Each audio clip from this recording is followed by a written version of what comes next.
Hello दोस्तों, unique classes Lucknow में आपका स्वागत है। उम्मीद करता हूं कि आप ऑफिसर बनने के लिए निरंतर प्रयासरत होंगे। और इस समय हम लोग टेलीग्राम पर जो पीसीएस प्री किसका जो पीसीएस प्री, ठीक है, और आर ओ प्री और मेंस दोनों के लिए जो ऑब्जेक्टिव क्वेश्चंस का टेस्ट हो रहा है, ठीक है। ये टेस्ट हालांकि क्या है, फ्री ऑफ कास्ट है। जो टेस्ट हो रहा है कंटिन्यू, जिसमें हिस्ट्री हो गया है, ज्योग्राफी हो गया है, पॉलिटी हो गया है, साइंस आज मैं डिस्कशन कर रहा हूँ, ठीक है। और इस तरीके से यूपी भी करा दूँगा, करेंट भी हो चुका है। तो ये जो टेस्ट हो रहा है आयोग के स्तर के पूरे लेवल होते हैं, आप उसे टेस्ट दे करके असेसमेंट भी कर सकते हैं। और यहाँ पर आज हम लोग क्या करने वाले हैं, विज्ञान का मतलब साइंस का जो क्वेश्चन हो चुका है, ठीक है, टॉप 100 के, वो हम लोग डिस्कशन करेंगे। तो ये क्वेश्चन फॉर्मेट था, आप जिसको टेलीग्राम चैनल पे आपने जो टेस्ट अटेम्प्ट किया है, आज इसका हम लोग डिस्कशन कर लेते हैं, ठीक है। तो यहाँ पर सीधे आ जाते हैं डिस्कशन में, ठीक। ये क्वेश्चन 50 हैं, लेकिन इसे फ्रेम किया गया है इस तरीके से कि कम से कम 134-40 क्वेश्चन होने चाहिए, ठीक है। तो इसका ये रहा असेसमेंट, ठीक है। कि जैसे क्वेश्चन देखिए, एक एक करके हम लोग पढ़ते चले जाते हैं। चाहे आप ऐसे कहें अगर आपको सही लगता है, नहीं तो ऐसे कहिए अगर ये ठीक लगता है तो ये कर देते हैं, ठीक है। यही इसी तरीके से डिस्कस कर लेते हैं। तो आप ये समझ ही रहे हैं कौन टेस्ट तैयार कर रहा है, कौन पढ़ाता है, वो आप समझ ही पा रहे होंगे। किसके लिए है ये मैं आपको बता दूं। अगर मैं जो देखो, इसमें आपको वन डे के फैक्ट तो मिलेंगे ही मिलेंगे, लेकिन जो इसका फ्रेमिंग है, जो क्वेश्चंस के ड्राफ्ट है या जो ड्राफ्टिंग मैं करता हूँ, जो प्रारूप है, जिस तरीके के सवाल फ्रेम किए जाते हैं, वो आयोग के ही होते हैं। इसलिए मैं यहाँ पर ये लिखता हूँ, ठीक है। मैं जो ईमानदारी की बात है मैं वही करता हूँ, क्रेडिबिलिटी में कोई होता ही नहीं।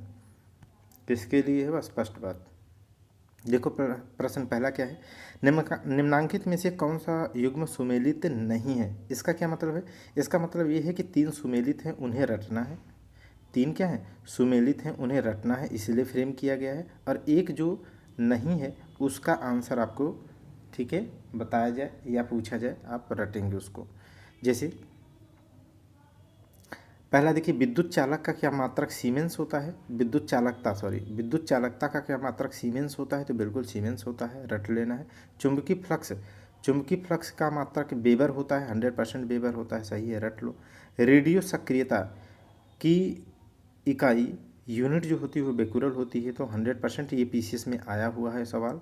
इंडिविजुअल पूछा था केवल एक ऑप्शन में, बस फ्रेम हमने कर दिया है इस तरीके का कि ताकि ज़्यादा से ज़्यादा सवाल आप कर पाएँ, गलती करें और ज़्यादा से ज़्यादा याद करें, या ज़्यादा से ज़्यादा आपको ऑप्शन मिले, ठीक है। ज्योति फ्लक्स, ठीक है, ज्योति फ्लक्स और ज्योति तीव्रता।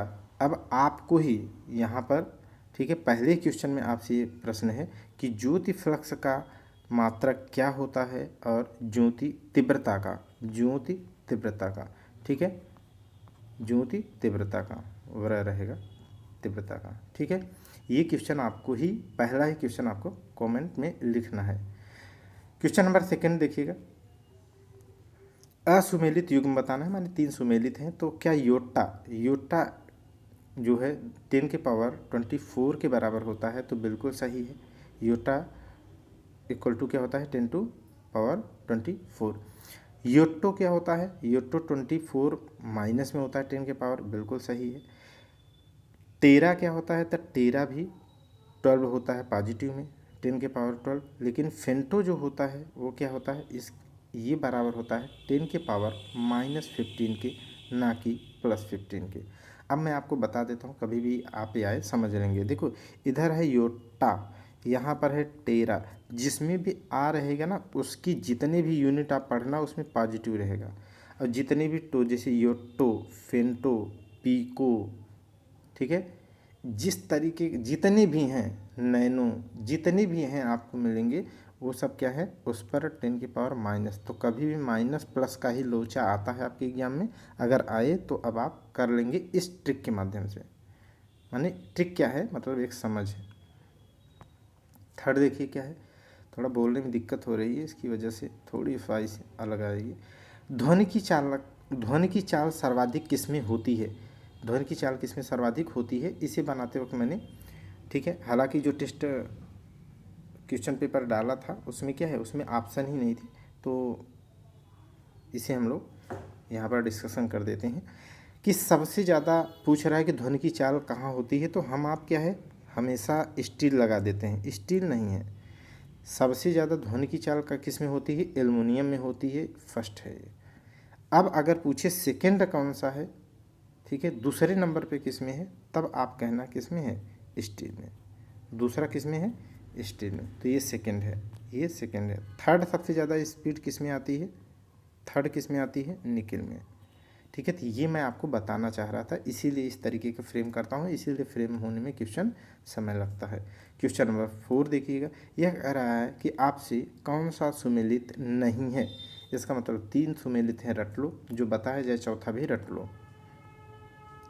पहला देखिएगा, पत्तियों की सरसराहट क्या 20 डेसिबल के अंतर्गत आती है, तो 100% इसी में आती है, बहुत इंपॉर्टेंट है।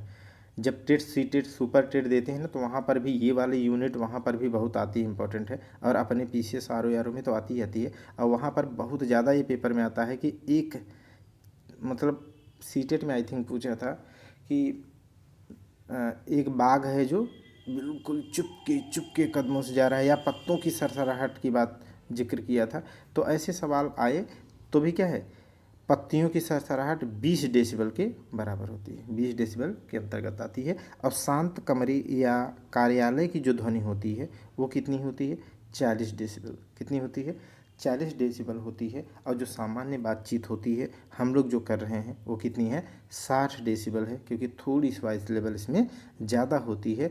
और जबकि ऑफिस में क्या होता है कि एक टेबल का व्यक्ति बोलता है इतना ही स्पीड, मतलब इतनी ही एम्पलीट्यूड में बोलता है कि अगले टेबल के व्यक्ति को डिस्टर्बेंस ना हो। तो समझ गए ना, तो 60 और 40 की बात होती है। जेट इंजन की आवाज़ की बात कर रहा है, तो जेट इंजन की आवाज़ 180 डेसिबल नहीं होती है, बल्कि 120 डेसिबल होती है, ठीक है। अगर कहें कि 180 किसका है, तो ये है रॉकेट का। किसका है, रॉकेट का। किसका है, रॉकेट का। ओके, ये हम लोगों को ध्यान रखना होगा। आगे देखिएगा, क्वेश्चन नंबर 5 देखिए, इसमें कह रहा है आपसे कि असुमेलित युग्म की पहचान करिए। तो क्या क्वांटम सिद्धांत मैक्स प्लैंक ने दिया था, तो हाँ दिया था, क्योंकि अपने सिलेबस में है। अपने सिलेबस में पूछा जाता है कि किसकी कौन खोज किया था, चाहे वो किसी अन्य के संदर्भ में पूछ ले, चाहे इक्विपमेंट के संदर्भ में पूछ ले, क्या सिद्धांत के संदर्भ में पूछ ले, लेकिन साइंस में अपने सिलेबस में है, आता है। तो क्वांटम जो सिद्धांत है वो मैक्स प्लैंक ने दिया था, बिल्कुल रटना है हम लोगों को। गैलीलियो गैलीली ने, ठीक है, थोड़ा सा माउथ में प्रॉब्लम है इसलिए बोलना बहुत कठिन हो रहा है, लेकिन डिले नहीं होना चाहिए। गैलीलियो गैलीली, ठीक है, ने क्या प्रकाश का तरंग सिद्धांत दिया था क्या, तो नहीं। हाइजेनबर्ग का अनिश्चितता सिद्धांत आपने देखा ही होगा, ठीक है, तो ये उनसे संबंधित है। जबकि गैलीलियो ने क्या दिया है, जड़त्व का सिद्धांत। क्या दिया है, जड़त्व का सिद्धांत। जड़त्व का सिद्धांत, जैसे एक व्यक्ति बस में बैठा हुआ है, एक बाइक पे बैठा हुआ है, एकाएक अगर गियर डाल कोई चला दे तो गिर जाता है पीछे की ओर। क्यों, क्योंकि वो जड़त्व का नियम होता है। वो कौन दिया, गैलीलियो ने। मेघनाथ साहा जो भारतीय थी, वो उन्होंने क्या उष्मीय आयनन सिद्धांत दिया, ठीक है, थर्मल आयनाइजेशन थ्योरी दी, तो बिल्कुल सही है, ये मोस्ट इम्पॉर्टेंट ये भी है। सत्येंद्र नाथ बोस क्वांटम यांत्रिकी का सिद्धांत दिया था, बिल्कुल दिया था। अब मैं एक सवाल आपसे बोलता हूँ कि जो मैं पढ़ा रहा हूँ वो मैं आपको बता सकता हूँ किस तरीके का आयोग सवाल उससे पूछा है या पूछता है, उसी तरीके क्यों मैं फ्रेम करता हूँ या कैसे करता हूँ। आप जा कर के देखना पीसीएस प्री का प्रीवियस ईयर क्वेश्चन सॉल्व करना, उसमें जानते हैं इसी तरीके के मेघनाथ साहा, सत्येंद्र नाथ बोस, ठीक है, और जगदीश चंद्र बसु, माने इस तरीके क्या है, कई ऐसे भारतीयों का नाम लिखा था और उनके द्वारा दी गई थियरी को कहा था कालानुक्रम में लगाओ। माने ये भी उनके संदर्भ में आपसे उम्मीद किया था आयोग ने कि आप उनका वो बता दीजिए कि उन्होंने कब खोज की थी या वो सिद्धांत कब दिया था, ठीक है। तो ये मैं केवल ये आपको समझाना चाह रहा हूँ कि आप किस लेवल की पढ़ाई करोगे, कैसा आयोग पूछता है, ठीक है। तो जब आयोग की तैयारी करनी है, पीसीएस बनना है, आरओ बनना है, एलटी निकालना है, बीईओ बनना है तो देखो इसी तरीके का क्वेश्चन जो है आपको पढ़ने होंगे ईमानदारी से। अब मैं आपको लॉलीपॉप पकड़ाने के लिए, अपने चैनल को ग्रोथ करने के लिए आसान आसान दे दूं, वो ठीक नहीं है। जो आता है, जो आयोग पिकअप करता है, वो पढ़ाना ज़रूरी है। ठीक है, जब आप सेलेक्ट होंगे तब तो मैं ब्रांड बन ही जाऊंगा। निम्नलिखित में से कौन सा गुण आवर्त सारणी में ऊपर से नीचे जाने पर घटता नहीं है? घटता नहीं है माने बढ़ता है, घटता नहीं माने बढ़ता है। तो 3 ऐसे हैं जिन्हें रटना है कि आवर्त सारणी में, ठीक है, मेंडलीव की आवर्त सारणी में नीचे की तरफ जाने पर क्या होते हैं? नीचे की तरफ जाने पर वो घटता है। एक ही है जो घटता नहीं है बल्कि बढ़ता है। ठीक, तो देखो जो आयनन विभव है, जो आयनन विभव है वह आवर्त सारणी में नीचे जाने पर घटता है। इलेक्ट्रॉन जो बंधुता है वह नीचे जाने पर क्या है? नीचे जाने पर घटता है। और जो आक्सीय कारक जो गुण होता है वह भी क्या है? नीचे जाने पर घटता है। लेकिन परमाणु जो त्रिज्या होती है वह नीचे जाने पर क्या होती है? बढ़ती है। ठीक है, क्योंकि हाइड्रोजन से शुरू करते हैं तो हाइड्रोजन की परमाणु त्रिज्या तो आप देखोगे छोटी है। उसके बाद hydrogen, helium, lithium, beryllium, boron, carbon, nitrogen, oxygen, fluorine, bromine, इस तरीके के जितने भी हैं, ठीक है, वो अब तक तो नीचे की तरफ जाएंगे तो उनका जो है, उनकी परमाणु त्रिज्या, उनका परमाणु क्रमांक, परमाणु भार बढ़ता है। इसका मतलब उनकी त्रिज्या तो बढ़ती है। इसीलिए कह रहा है कि टेबल में नीचे जाने पर क्या है? परमाणु त्रिज्या बढ़ती है। और यहाँ पर पूछा था कौन घटता नहीं है अर्थात बढ़ता है, तो परमाणु त्रिज्या बढ़ती है, ये आंसर सही हो जाएगा। लेकिन 3 रटने हैं इस तरीके का। एक जो बहुत अच्छा सवाल है मैं आपको बता देता हूँ यहाँ पर। देखो वैसे ऐसे आप देखोगे फ्लोरीन, क्लोरीन, ब्रोमीन, स्टैटिन, ठीक है, इस तरीके की क्या है? आप टेबल में पढ़ोगे तो यही है ना, फ्लोरीन, क्लोरीन, ब्रोमीन, आयोडीन, फिर उसके नीचे आता है स्टैटिन। ठीक, ये जो है ये तत्व हैं। लेकिन अब इसमें नीचे जाने पर क्या है? इलेक्ट्रॉन बंधुता क्या होती है? घटती है। सामान्यतः क्या होती है? घटती है। लेकिन इसका मतलब ये है कि फ्लोरीन से क्लोरीन की इलेक्ट्रॉन बंधुता क्या होनी चाहिए थी? कम होनी चाहिए थी। अर्थात सबसे ज़्यादा इलेक्ट्रॉन बंधुता किसकी होनी चाहिए थी? फ्लोरीन की होनी चाहिए। लेकिन ये अपवाद है, ये मोस्ट इंपॉर्टेंट क्वेश्चन बता रहा हूँ आयोग के स्तर का। ठीक है, ध्यान रखिएगा। क्लोरीन की इलेक्ट्रॉन बंधुता इस पूरे टेबल में, माने इस समूह में ऊपर से नीचे सबसे अधिक होती है। होनी किसकी चाहिए थी? फ्लोरीन की होनी चाहिए थी, क्योंकि नीचे जाने पर घटता है। लेकिन होती किसकी है इलेक्ट्रॉन बंधुता? सबसे ज़्यादा होती है क्लोरीन की। रटना है। जबकि फ्लोरीन सबसे ज़्यादा नेगेटिव तत्व है, सबसे ज़्यादा नेगेटिव है। समझ गए? ये रटना है हम लोगों को। क्वेश्चन नंबर 7 देखिएगा, क्या ही बताएं आपको। सुमेलित युग्म नहीं है आपसे पूछ रहा है। ठीक है, देखो मैं एज ए ऑफिसर आपको पढ़ाता हूँ तो मैं उम्मीद करता हूँ कि आप में धैर्य, पेशेंस होगा, आप अच्छे से पढ़ते होंगे। ठीक है, वो टेंडेंसी नहीं होगी भागने की, या वो मेंटल लेवल के साथ नहीं बैठते होंगे कि यार दमदार क्वेश्चन पढ़ना पड़े तो हालत पंचर हो जाए। देखो अपने सिलेबस में है इस तरीके के सवाल। अब मैं बता देता हूँ एग्जैक्ट ये सवाल, ये वाला जो सवाल है, ठीक है, इसमें एक सवाल, ये दो, इन दो, तीन, चौथा ऑप्शन नहीं था, इन तीनों को जा कर के उठा के देखना। ठीक दो वर्ष के जो अभी 2025 वाला हुआ है उसको छोड़ करके 2 वर्ष पहले के आर के देखना। आर के previous year question paper pre का करना। उसमें एग्जैक्ट यही पूछा था। ठीक है, कौन किसका मैच यदि मालूम करना था, कौन किस सन में, यहाँ तक कि उसने सन पूछा था। मैं जो बता रहा हूँ यहाँ तक उसने क्या है, देखो यहाँ 193 लिख दिया हूँ, 1933 होगा। उसमें एक बार क्या है, एक बार उसने इस तरीके का शब्द पूछा है कि कौन किसका खोज करता है, और एक बार आप जाके आरो देखना, उसमें पूछा है कि इनका सन मिलाओ, इनका सन मिलाओ। ठीक है, तो अब आपको मैं ये समझाना चाहता हूँ कि स्तर आपको थोड़ा सा समझना है।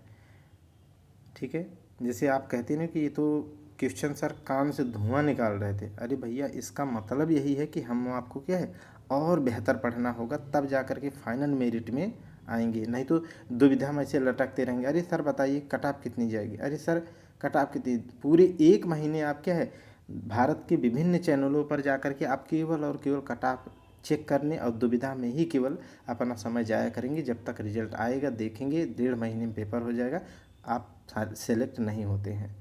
ठीक है, तो इतनी मेहनत करके जाओ कि अगर कट ऑफ लगे 84 से 90 क्वेश्चन का, तो आपके कम से कम 110, 112, 108, 100 इस तरीके के क्वेश्चन रहने चाहिए। ठीक है, ऐसा आप ये मत कहिएगा कि खुद नहीं किया होगा बंदा, ऐसे ही बोल रहा है। जब 83, 84 पीसीएस के लगी है तो मेरे 116 और 113 क्वेश्चन सही रहे हैं। 116, 113 क्वेश्चन सही रहे। अभी इस बार ही चाहे जितनी भी कट ऑफ गई हो, मेरी 155 आर में है।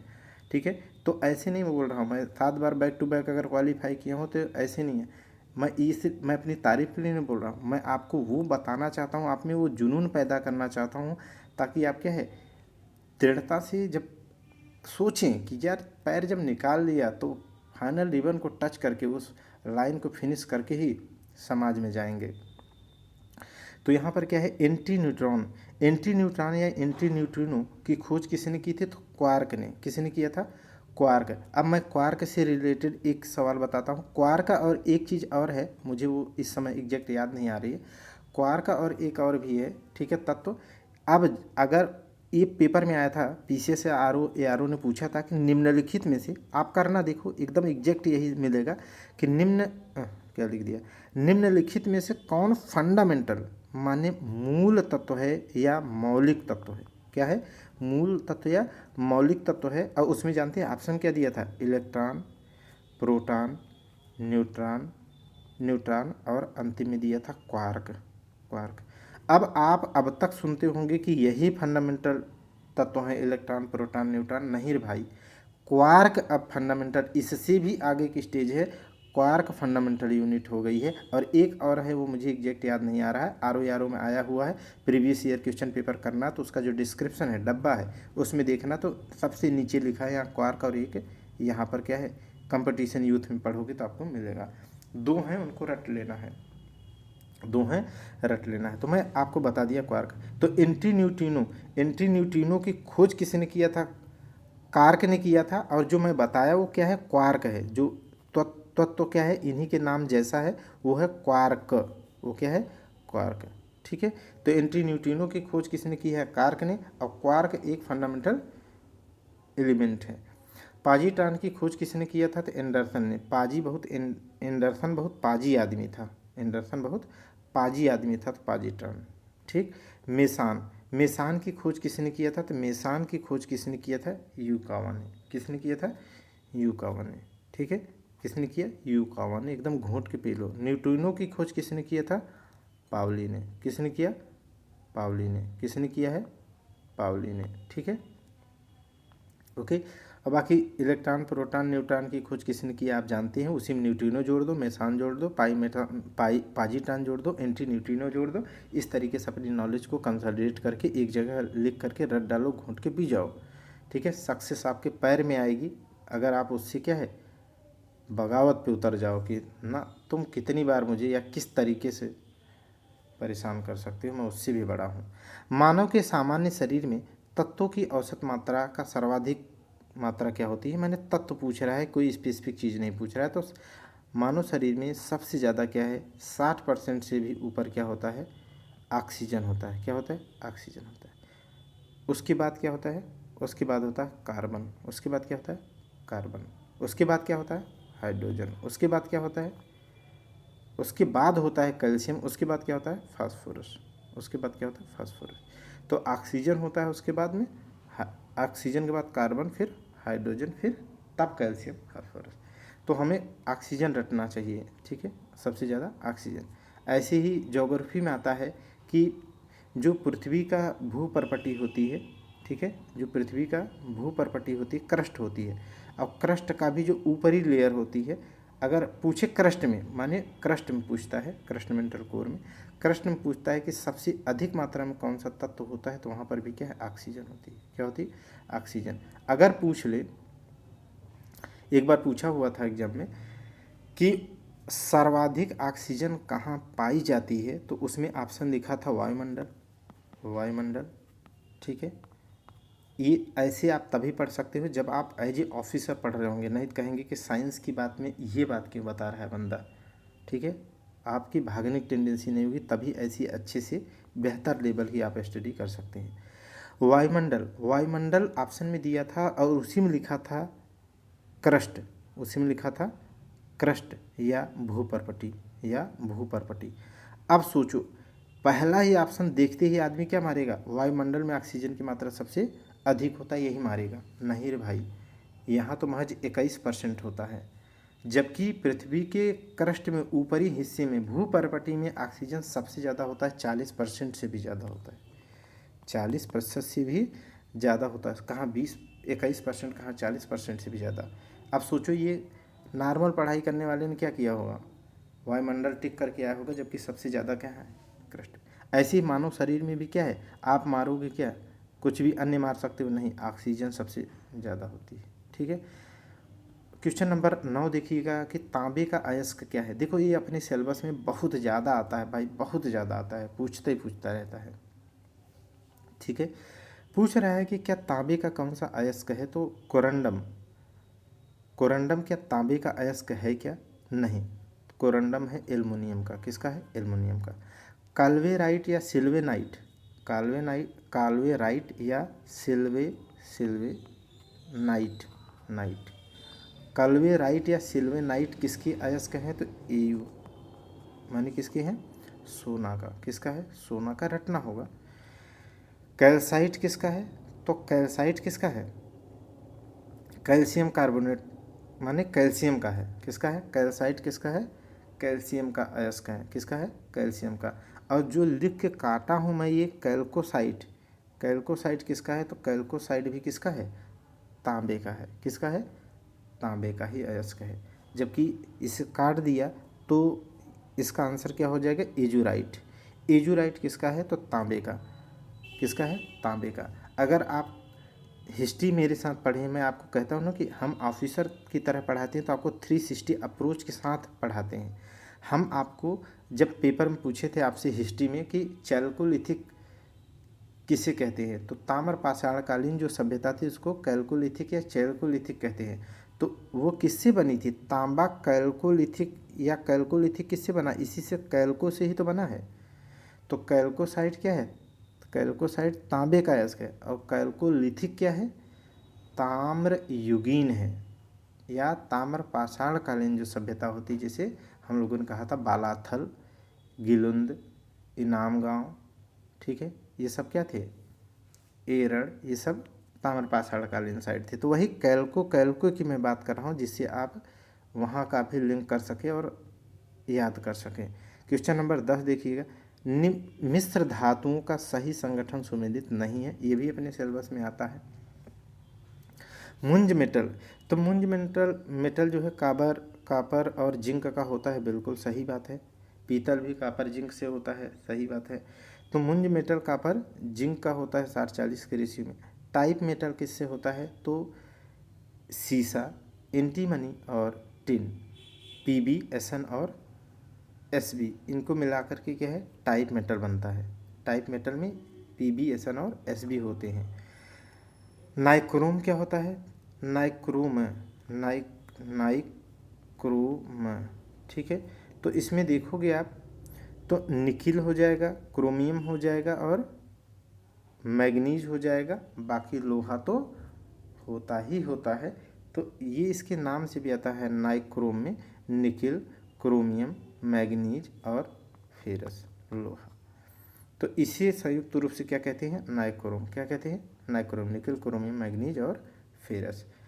डी ऑप्शन देखिएगा, इसमें क्या कह रहा है कि असुमेलित पूछा था, तो ड्यूरालुमिन का अयस्क क्या होता, मतलब अयस्क मिश्र धातु क्या होती है, तो एल्युमिनियम होता है, इसमें मैग्नीज होता है, मैग्नीशियम होता है, लेकिन लोहा न होकर के यहाँ पर क्या होता है, कापर, अर्थात copper plus aluminium plus manganese plus magnesium, क्या होता है, मैग्नीशियम। ये है ड्यूरालुमिन।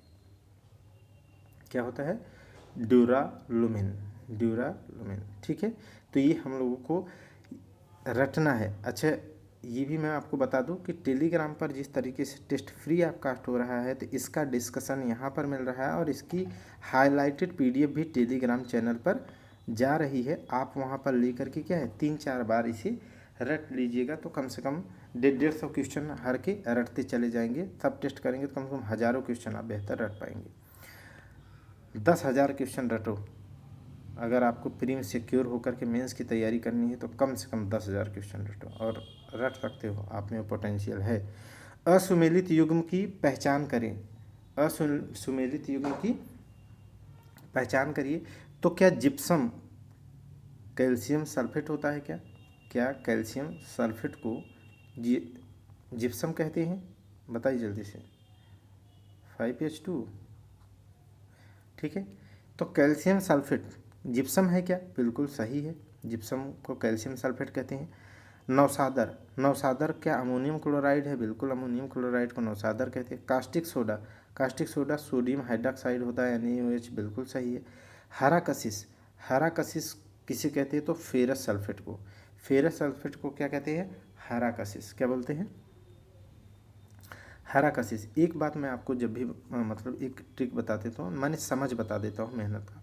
फेरस, अगर कहीं पर भी फेरस है किसी में तो उसका जो कलर आता है ना वो हरा ही आता है। ऐसे ही याद रखना, वो कलर भी आता है, पूछा जाता है। ठीक है, आयोग बहुत बार कलर से पूछा है। जैसे मैं आपसे बताऊं आपको, जैसे बेरियम का यूज आतिशबाजी में किया जाता है। आतिशबाजी में हरे के लिए। स्ट्रांसियम का आतिशबाजी में प्रयोग किया जाता है चटक कलर लाने के लिए। ठीक है, तो इस तरीके से कलर से भी रिलेटेड पूछता है। तो यहाँ पर फेरस है तो हरा। ठीक है, अच्छा हसा कशीस लिख दिया हूँ यार, देखो यहाँ पर ये रहेगा हरा कशिश। क्या रहेगा? हरा कशिश।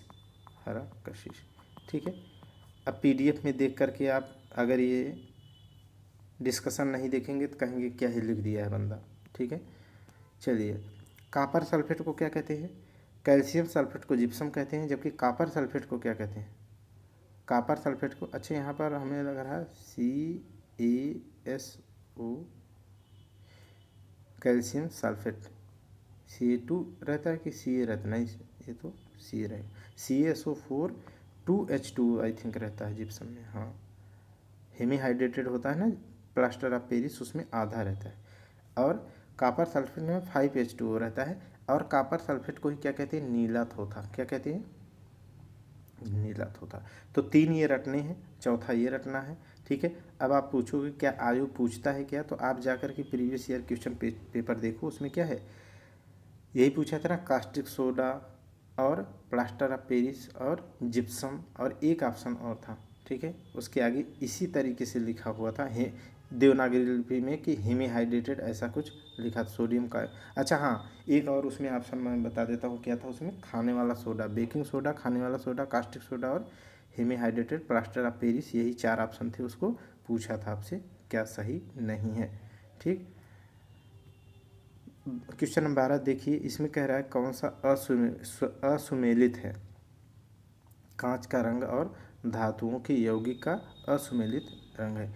जैसे गहरा नीला किससे होता है? कोबाल्ट ऑक्साइड मिला देंगे तो शीशे कलर कैसा हो जाएगा? गहरा नीला। गहरा लाल किससे होता है? तो क्यूप्रस ऑक्साइड से गहरा लाल होता है, न कि फेरस ऑक्साइड से। अब देखो, अगर गहरा यहाँ लाल होता तो यहाँ नहीं, हरा है तो अभी मैंने बताया कि फेरस उसमें अनिवार्य रूप से होगा। तो हरा रंग किससे आता है? फेरस ऑक्साइड से आता है, तो क्या क्या रटेंगे? गहरा नीला के लिए कोबाल्ट प्रयोग करते हैं, गहरा लाल के लिए क्यूप्रस ऑक्साइड करते हैं, हरा के लिए फेरस ऑक्साइड करते हैं। इसमें पूछा कौन सुमेलित नहीं है? तो उपर्युक्त में से कोई नहीं, माने सभी सुमेलित हैं। 13 नंबर देखिएगा, असत्य कथन का आपको चुनाव कर लेना है। चलिए मिल कर देते हैं चुनाव, क्या करना है। पहला देखिएगा, मोस्ट इंपॉर्टेंट ये सब क्वेश्चन है। निकट दृष्टि दोष में वस्तु का जो प्रतिबिंब है वह रेटिना के पीछे बनता है।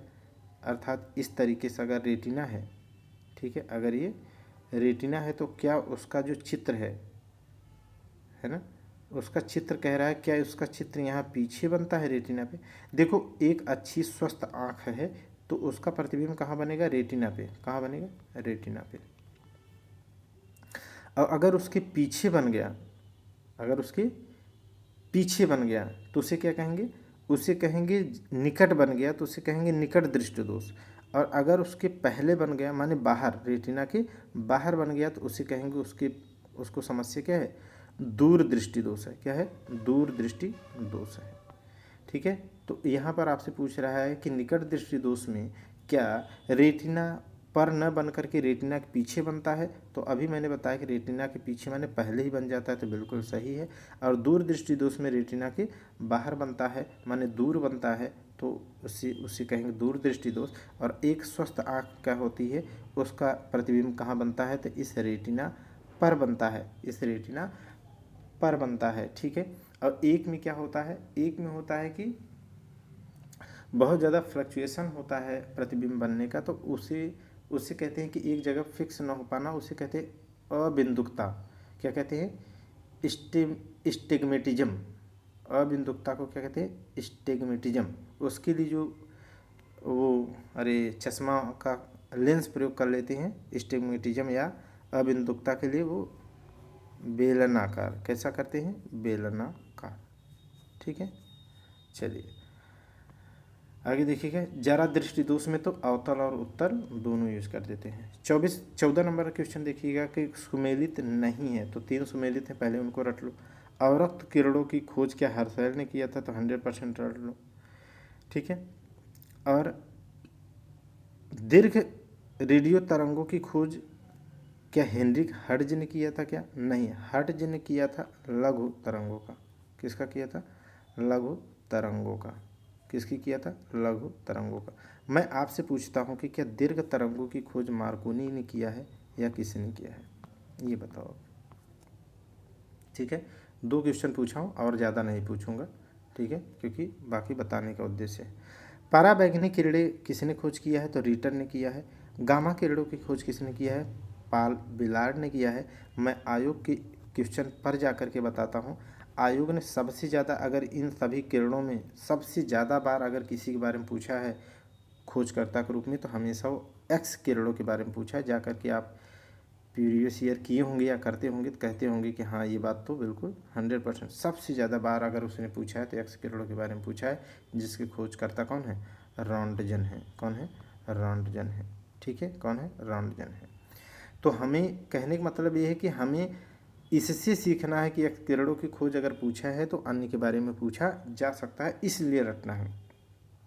हर्सेल, तो हर्सेल ने अवरक्त किरणों की खोज किया है। दीर्घ तरंगों की खोज जो है आपको बताना है। और लघु तरंगों की खोज हेनरिक हर्ट्ज ने की है। पराबैंगनी रीटर ने किया है। गामा की पाल बिलार्ड ने किया है। एक्स किरणों की रॉन्टजन ने किया है। 15 नंबर सवाल देखिएगा। असुमेलित युग्म बताना है। क्या क्रोनीमीटर नहीं क्रोनोमीटर, क्या क्रोनोमीटर का जो है प्रयोग जलयानों में सही सही समय मापन होना चाहिए। यहाँ पर क्या होगा? समय मापन। क्या होगा? समय मापन। सही मापन क्या क्या किसका सही मापन? तो समय का मापन। क्या होता है? समय का मापन। इसे आप करेक्ट कर लीजिएगा। तो क्रोनोमीटर का उपयोग जलयानों में सही समय के मापन के लिए किया जाता है। बिल्कुल, ये पेपर में आता ही आता है, अपने सिलेबस में है। गाइडर मूलर काउंटर का प्रयोग रेडियो एक्टिव स्रोत के विकिरण की गणना हेतु करते हैं। तो बिल्कुल करते हैं। मैनोमीटर का प्रयोग क्या गैस का माने जो गैस का जो माइनर प्रेशर होता है उसको मेजरमेंट करने के लिए किया जाता है? तो बिल्कुल किया जाता है। क्या हाइग्रोमीटर का प्रयोग आपेक्षिक सांद्रता का मापन करने के लिए किया जाता है? तो नहीं। आपेक्षिक सांद्रता किसी द्रव का, ठीक है, द्रव्य का आपेक्षिक सांद्रता मेजरमेंट करने के लिए किसका प्रयोग करते हैं? तो हाइड्रोमीटर का करते हैं। किसका? हाइड्रोमीटर। जब आप बैटरी को कभी इन्वर्टर खरीदते हैं या बैटरी में ले जाते हैं तो क्या है, एक हाइड्रोमीटर इस तरीके का वो लाता है, ऐसे ऊपर इस तरीके का। उससे क्या है, इसको प्रेस करता है, ठीक है, और उससे क्या है, उसको सक करता है इस तरीके से, उस जो है जो लिक्विड है, उसके बाद में क्या है, उससे चेक करता है उसकी सांद्रता, तो वो है हाइड्रोमीटर। क्या है वो? हाइड्रोमीटर। और हाइग्रोमीटर यहाँ लिखा है तो इसका क्या मतलब होता है? हाइग्रोमीटर होता है जो आर्द्रता का मापन करता है। किसका? आर्द्रता, नमी, आर्द्रता या ह्यूमिडिटी या नमी की बात करता है। इसका मेजरमेंट हाइग्रोमीटर, आपेक्षिक सांद्रता का हाइड्रोमीटर, हाइड्रोमीटर, ये आपको ध्यान रखना है। 16 नंबर सवाल देखिएगा। ठीक है, 16 नंबर सवाल ये कह रहा है कि निम्नलिखित में कौन सा असुमेलित युग्म है। मुझे अच्छे से याद है कि आयोग ने इस तरीके का सवाल पूछा था पीसीएस में, ठीक है, प्री में। अब मुझसे गलत भी हो गया था, इसी तरीके के कन्फ्यूजन हो गया था, ऐसे आप उसने फ्रेम किया था क्वेश्चन। ठीक है, तो उसी एक ही फार्मूले से मैंने भी फ्रेम कर दिया है। इसमें आपको पूछा है कि असुमेलित बताना है। तो देखो, ये सुमेलित है, इसे रट लो, ये सुमेलित है, ये रट लो, ये सुमेलित है, ये रट लो, ये सुमेलित नहीं है। यहाँ पर 180 की जगह 80 होता। ठीक है, अब इससे क्या है, इससे अगर सेल्सियस पूछिए आपको, केल्विन में बताना हो, केल्विन पूछे फ़ारेनहाइट में बताना हो, इस तरीके का क्या है, कन्वर्जन भी आपसे पूछा जाता रहता है। जैसे आप इसी से निकालते हो कि वह कौन सा तापमान है जहाँ पर क्या है, अरे यार क्या है वो, बर्फ़ से रिलेटेड, पानी और बर्फ़ से रिलेटेड है ना, जो -40 डिग्री सेल्सियस पर वो होता है। अब देखो एग्जैक्ट वो सवाल नहीं आ रहा है। ठीक है, क्वेश्चन नंबर 17 देखिएगा। ये क्या कह रहा है? उपचार नहीं किया जा सकता, माने ऊर्ध्वपातन विधि के द्वारा, ऊर्ध्वपातन विधि के द्वारा उपचार नहीं किया जा सकता है। किसका? तो एसीटोन का नहीं किया जा सकता, बल्कि कपूर, कपूर का किया जा सकता है, एंथ्रासीन का किया जा सकता है, अमोनिया क्लोराइड का किया जा सकता है, नेप्थलीन का किया जाता है। अब आपको मैं बताता हूँ, देखो आप कितनी पेपर में देखे होंगे तो किस तरीके के सवाल आते हैं। पूछा जाता है कि निम्नलिखित में से कौन सा ऊर्ध्वपातन की विशेषता रखता है। तो कपूर या तो ऑप्शन में रहता है, नहीं रहेगा तो एंथ्रासीन रहेगा, नहीं रहेगा तो अमोनियम क्लोराइड रहता है, नहीं तो सबसे ज़्यादा नेप्थलीन और कपूर का आंसर क्वेश्चन पेपर में रहता है। 18 नंबर देखिए, खनिज तेल या कच्चे तेल के शोधन में प्रयुक्त विधि कौन सी होती है? ठीक है, जैसे हैबर विधि आपने पढ़ा होगा अमोनिया के लिए, जैसे संपर्क विधि सल्फर के लिए होता है। तो इस तरीके के हम लोग पढ़ते हैं। तो खनिज तेल के या कच्चे तेल के शोधन के लिए प्रयुक्त कौन सी विधि होती है? तो आसवन विधि होती है। उसमें भी क्या है, अगर कहा जाए केरोसिन, डीजल, पेट्रोल, कोलतार, इस तरीके का जो मटेरियल, अलग अलग मटेरियल एक ही कच्चे तेल से प्राप्त किया जाता है, उसके लिए कौन सी विधि का प्रयोग किया जाता है? तो उसे कहते हैं फ्रैक्शनल डिस्टिलेशन। क्या कहते हैं? फ्रैक्शनल डिस्टिलेशन, माने आंशिक आसवन, आंशिक आसवन, आंशिक आसवन। अलग अलग तापमान पे क्या है, अलग अलग इवापोरेशन रेट होता है। इसलिए जो है, जैसे केरोसिन जल्दी नहीं उड़ेगा, उसकी तुलना में पहले ही पेट्रोल उड़ जाएगा। तो इसका मतलब पेट्रोल अलग तापमान पे अलग हो सकता है, फिर और ज़्यादा तापमान केरोसिन अलग हो सकता है, उसके बाद और ज़्यादा तापमान पे, ठीक है, इसी तरीके क्या है, फ्रैक्शनल डिस्टिलेशन किया जाता है खनिज तेल के शोधन के लिए। 19 नंबर देखिएगा, सत्य कथन आपको चुनाव करना है। पहला देखिए, बर्फ पर दबाव डालने पर इसका मेल्टिंग पॉइंट बढ़ जाता है। माने एक बर्फ़ का टुकड़ा है, अगर उस पर आप दबाव डालेंगे तो क्या इसका मेल्टिंग पॉइंट बढ़ जाएगा? मेल्टिंग पॉइंट क्या होता है? मेल्टिंग पॉइंट वह तापमान होता है वह न्यूनतम तापमान होता है, या अधिकतम तापमान जो भी कह लीजिए, वह तापमान होता है, न्यूनतम बोलेंगे, वह न्यूनतम तापमान जहाँ पर कोई भी सॉलिड क्या होता है, लिक्विड में परिवर्तित होने लगता है या लिक्विड में परिवर्तन प्रारंभ कर देता है।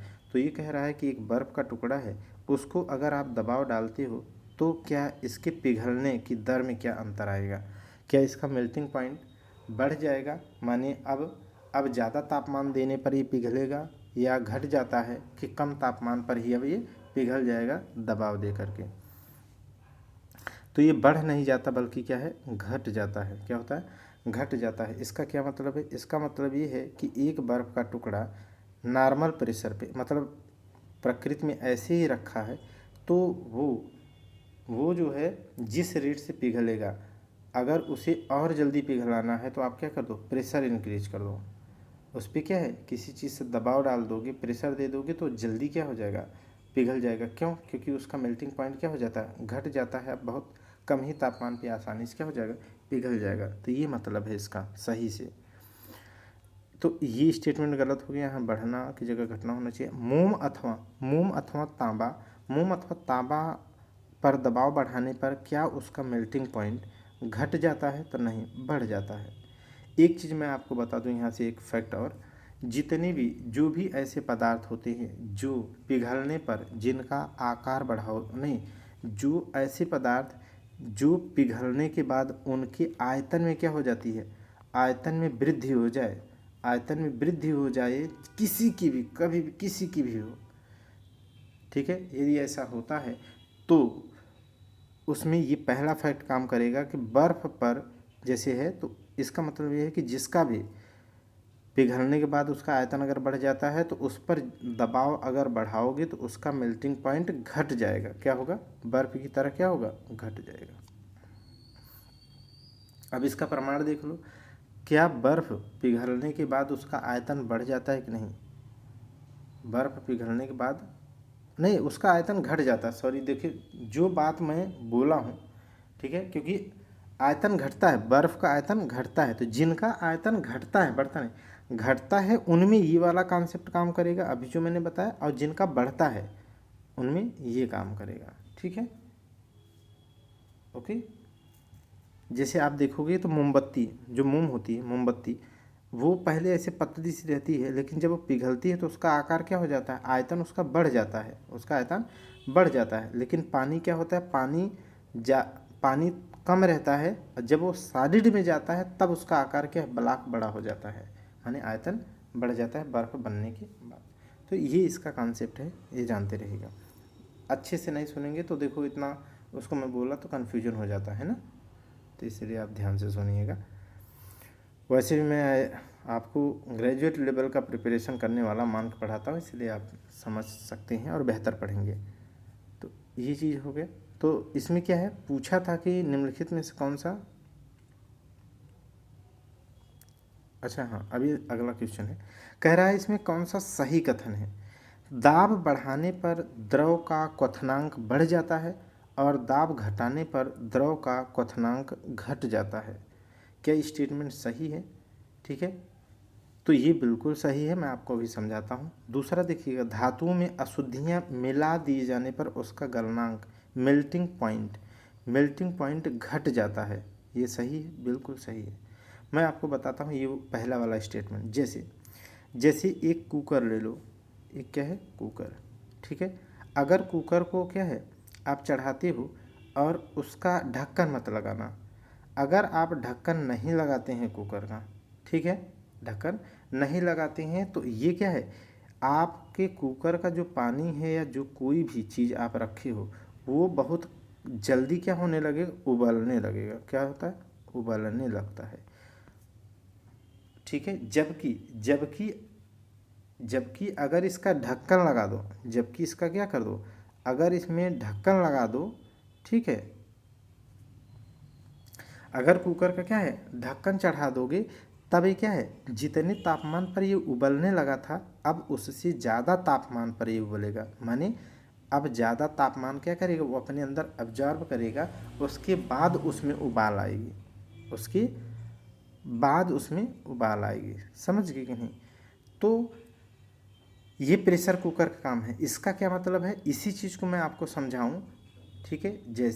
जैसे अगर पूछे कि एक पहाड़ी है, जैसे आपसे पूछता है ना सवाल, कहता है कि एक व्यक्ति पहाड़ी के नीचे खाना बना रहा है, ठीक है, वहाँ पर क्या क्वथनांक होगा, और एक व्यक्ति पहाड़ के ऊपर बना रहा है तो वहाँ क्वथनांक में क्या अंतर आएगा। तो देखो, जो पहाड़ी के ऊपर है, इसका मतलब ऊपर की तरफ जाने पर प्रेशर क्या होता है, वायुदाब घटता है। तो इसका मतलब जो ऊपर बना रहा है खाना, ठीक है, तो उसका क्वथनांक क्या हो जाएगा, प्रेशर कम होने की वजह से, प्रेशर घटने की वजह से उसका क्वथनांक घट जाएगा। माने जल्दी ही क्या हो जाएगा, वो खाना उबलने लगेगा, खाना उबलने लगेगा, ठीक है। तो ये कॉन्सेप्ट हो गया। और जब नीचे आते हो पहाड़ी से तो नीचे आने पर वायुदाब क्या होता है, बढ़ता है। और जब प्रेशर बढ़ेगा तब खाना जब बनाओगे तो अब क्या है, जल्दी ये उबलेगा नहीं। अब मैं आपसे पूछता हूँ, तो यही सवाल यहाँ भी पूछता है, इस तरीके से पहाड़ों के केस में भी पूछता है, प्रेशर कुकर के केस में पूछता है कि भाई प्रेशर कुकर में खाना क्यों जल्दी पक जाता है।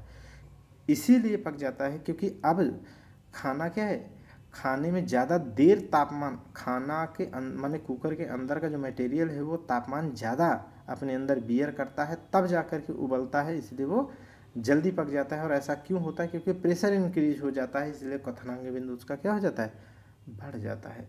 अच्छा, क्वथनांक क्या होता है जानते हैं आप, वह न्यूनतम तापमान, ठीक है, वह तापमान जिस तापमान पर पहुंचने के बाद किसी भी लिक्विड में, किसी भी लिक्विड में क्या हो जाए, उबाल आने लगे, क्या आ जाए, उबाल आने लगे, ठीक है, उसी को कहते हैं क्या, क्वथनांक। क्या बोलते हैं, क्वथनांक। क्लियर हो गई बात, ठीक। तो अब जानते रहो, एक चीज़ और बता दूं व्यवहारिक, अपने सिलेबस में साइंस में लिखा है, सिलेबस में अगर पढ़ेंगे तो लिखा है कि व्यवहारिक साइंस का फलाना टॉपिक और उसका व्यवहारिक उपयोग, और उसका व्यवहारिक उपयोग, इसलिए सबसे ज़्यादा व्यवहारिक ही पूछा जाता है। अगर आपसे कोई कह दे कि दो जगह खाना बन रहा है, एक में क्या है, एक में जल्दी जल्दी उबाल आ रही, वो जल्दी खाना पकेगा, कि एक में देर से उबाल आएगी, उसमें खाना जल्दी पकेगा। तो जिसमें देर से उबाल आएगी वो ज़्यादा जल्दी पकेगा। और नहीं तो खुला बर्तन छोड़ दोगे तो बल भर जो है, कभी दाल चढ़ा के देखना, कभी खुले बर्तन में आप जो है चने की दाल पकाना, किसकी, चने की दाल पकाना, और एक कुकर में चने की दाल पकाना, या बंद ढक्कन से, क्योंकि ढक्कन बंद कर देंगे तो क्या हो जाएगा, किसी से भी कर देंगे तो प्रेशर इन्हेंस हो जाए, इंक्रीज कर जाएगा, जो भी उसके ऊपर रखेंगे वो दबाव डालेगा। अब आप दाल पकाना चने की, सुबह से चढ़ाओगे शाम तक दाल पकाते ही रहोगे चने की, और उबलेगी खूब, खौलेगी खूब, लेकिन चने की दाल पकेगी नहीं। क्यों, क्योंकि उसका क्वथनांक कम है। और जबकि ढक्कन रख देने से क्या हो जाएगा, दबाव कारण क्वथनांक बढ़ जाएगा, तो जल्दी पक जाएगी। आगे देखिए, प्रेशर कुकर की भी बात बता दिया आपको, पहाड़ों की बता दिया, व्यवहारिक बता दिया, रट के रखिएगा। थर्मोप्लास्टिक का उदाहरण कौन सा नहीं है। दो प्रकार के प्लास्टिक होते हैं, एक थर्मोप्लास्टिक होता है और एक थर्मोसेटिंग प्लास्टिक होता है। थर्मोप्लास्टिक वे प्लास्टिक होते हैं जो एक बार नहीं, एक बार गर्म करके कुछ बना लिए तो दोबारा भी गर्म करके कोई तीसरी चीज़ बना सकते हैं, ठीक है, वो अपनी अवस्था में आ जाता है, उसे थर्मोप्लास्टिक कहते हैं। जैसे पॉलीथीन, नायलॉन और टेफ्लॉन, ठीक है, इनको क्या है, एक बार यूज करने के बाद फिर से गर्म करके फिर से यूज कर सकते हो। जबकि जबकि बैकेलाइट जो है उसको, जबकि बैकेलाइट जो है उसको एक बार यूज करने के बाद आप दोबारा उसको क्या है, फिर से यूज नहीं कर पाएंगे, क्योंकि उसको आप पिघलाएंगे तो उसे फिर से पाइप या कुछ बनाना हो तो फिर से नहीं बना पाएंगे, ठीक है। तो इसे कहते हैं थर्मोसेटिक, क्या है, थर्मोसेटिंग प्लास्टिक। तो दो प्रकार के होते हैं, दोनों की विशेषता बता दिया, उदाहरण बता दिया, आप उदाहरण रट लेना। क्वेश्चन नंबर 22 देखिएगा, पक्षियों के अध्ययन से संबंधित कौन सी शाखा है, माने संबंधित शाखा है, अपने सिलेबस में है, जानते हैं। एंथ्रोलॉजी, एंथ्रोलॉजी किससे संबंधित है, एंथ्रोलॉजी किससे संबंधित है, आप बताओ। फूलों से, किससे है, फूलों से, ठीक है। तो एंथ्रोलॉजी, ओके, फूलों संबंधित अध्ययन की बात करता है, पुष्प से संबंधित। डेंड्रोलॉजी किसके संबंधित है, झाड़ियों से संबंधित है, किसके, झाड़ियों से संबंधित है। सिल्वीकल्चर किससे है, लकड़ी के जो तने होते हैं ना, मोटे मोटे जैसे बूटे होते हैं ना, ऐसे जो कटते हैं तो बचता है ना, ये वाला है ना, ये वाला हिस्सा, उसे कहते हैं सिल्वीकल्चर, माने काष्ठ, ठीक है, काष्ठ से संबंधित जो अध्ययन होता है, माने विभाग होता है, शाखा होती है, वो सिल्वीकल्चर कहते हैं। आर्निथोलॉजी किससे है, आर्निथोलॉजी पक्षियों के अध्ययन से होता है, ठीक है, पक्षियों के अध्ययन से होता है। जैसे पोमोलॉजी किससे है, फलों से है। ऐसे ओफियोलॉजी किससे है, सर्प से है। सर्पेंटोलॉजी किससे है, सर्प से है, ठीक है। टेंटोलॉजी किससे है, आप बताना। सुंदरता संबंधित, किससे, सुंदरता संबंधी अध्ययन की शाखा क्या कहलाती है, आप कमेंट करना, ठीक है। जो पेपर में आते हैं मैं उन्हीं की बात करता हूँ, उन्हीं पूछता हूँ। क्वेश्चन नंबर 23 देखिएगा, सेंट्रोसोम। सेंट्रोसोम की खोज किसने की है? तारक काय की खोज किसने की है? तो बोबेरी ने की है। मोस्ट इंपॉर्टेंट है ये सब। क्या है? बोलिए जल्दी से। बोबेरी ने किया। अच्छा, लिनियस का नाम लिखा है, कुछ तो होगा। इन्हें वर्गीकरण का जनक कहा जाता है। क्या कहा जाता है? वर्गीकरण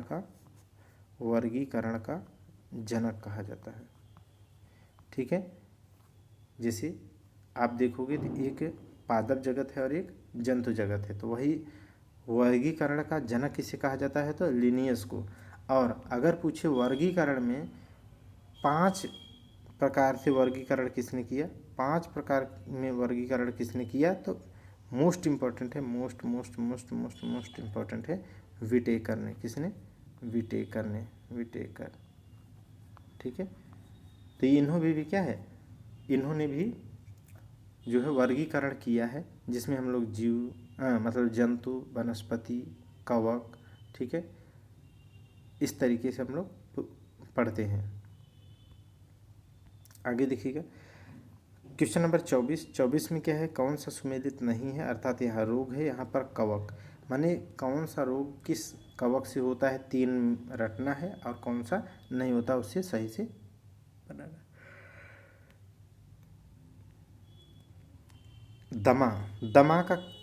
दमा का जो है किस कवक के कारण होता है? तो एस्परजिलस फ्यूमिगेटस या गेट्स। एथलीट फुट किससे होता है? तो टीनिया पेडिस। और गंजापन किस कवक के कारण होता है? Tinea capitis. और दाद जो है नहीं बल्कि एकेरस, इसके बीज किससे होता है? तो ये होता है मतलब इससे क्या होता है? तो खाज। क्या होता है? खाज। क्या होता है? खाज। ठीक है। अब दाद की ढूंढना पड़ेगा, दाद की मुझे याद नहीं आ रहा है तो मैं नहीं बता सकता हूँ। अब देखो कैसे सवाल और भी आयोग पूछता है, पूछ लेगा निम्नलिखित में से कौन सी कवकजन्य रोग नहीं है? कौन सा कवकजन्य रोग नहीं है? तो 3 इसमें से उठा के दे देगा, गंजापन, फलाना ढिमका, और एक क्या दे देगा? मान लीजिए हैजा दे दिया, पूछा कौन सा कवक रोग संबंधी मतलब कवक संबंधी रोग नहीं है। तो ये हमारे सिलेबस में है, रटना होगा। प्रोटोजोआ से होने वाले सारे रोग रटने होंगे, कवक से होने वाले, ठीक है, और बैक्टीरिया से होने वाले, वायरस से होने वाले, ये चारों पांचों रटने होंगे, अच्छे से रटने होंगे। 25 नंबर सवाल देखिए कि निम्नलिखित में कौन सा सुमेलित नहीं है? तो नहीं है, देखते हैं कि क्या चीड़ की पेड़ से तारपीन तेल मिलता है? तो क्या बिल्कुल मिलता है। देखो बहुत अच्छे से क्वेश्चन फ्रेम किया हूँ, आप इसे हाईलाइट PDF लेके रट लेना। देवदार से क्या सिट्रस ऑयल निकलता है? क्या? तो बिल्कुल सिट्रस ऑयल निकलता है। जूनिपेरस की लकड़ी से क्या सेडकास्ट ऑयल निकलता है? क्या? तो बिल्कुल निकलता है। तो किससे कौन सा तेल निकलता है, ये आपको एक जगह आपको टेस्ट में लिख दिया हूँ, आप रट लेना। क्वेश्चन नंबर 26 देखिएगा, कह रहा है कि इसमें से कौन सा असुमेलित है? यहाँ पर कुल का नाम दिया है, यहाँ पौधा, माने कौन सा पौधा किस कुल से संबंधित है या नहीं है। जैसे कंपोजिट कुल से क्या सूरजमुखी और डहेलिया आते हैं? क्या? बिल्कुल आता है। इसमें सबसे इम्पोर्टेंट में एक ये है सूरजमुखी। सोलेनेसी कुल में क्या नींबू संतरा आता है? क्या? नहीं, इसमें आता है क्या? नहीं। ठीक है। ये बल्कि किसके कुल से संबंधित है? रोजेसी।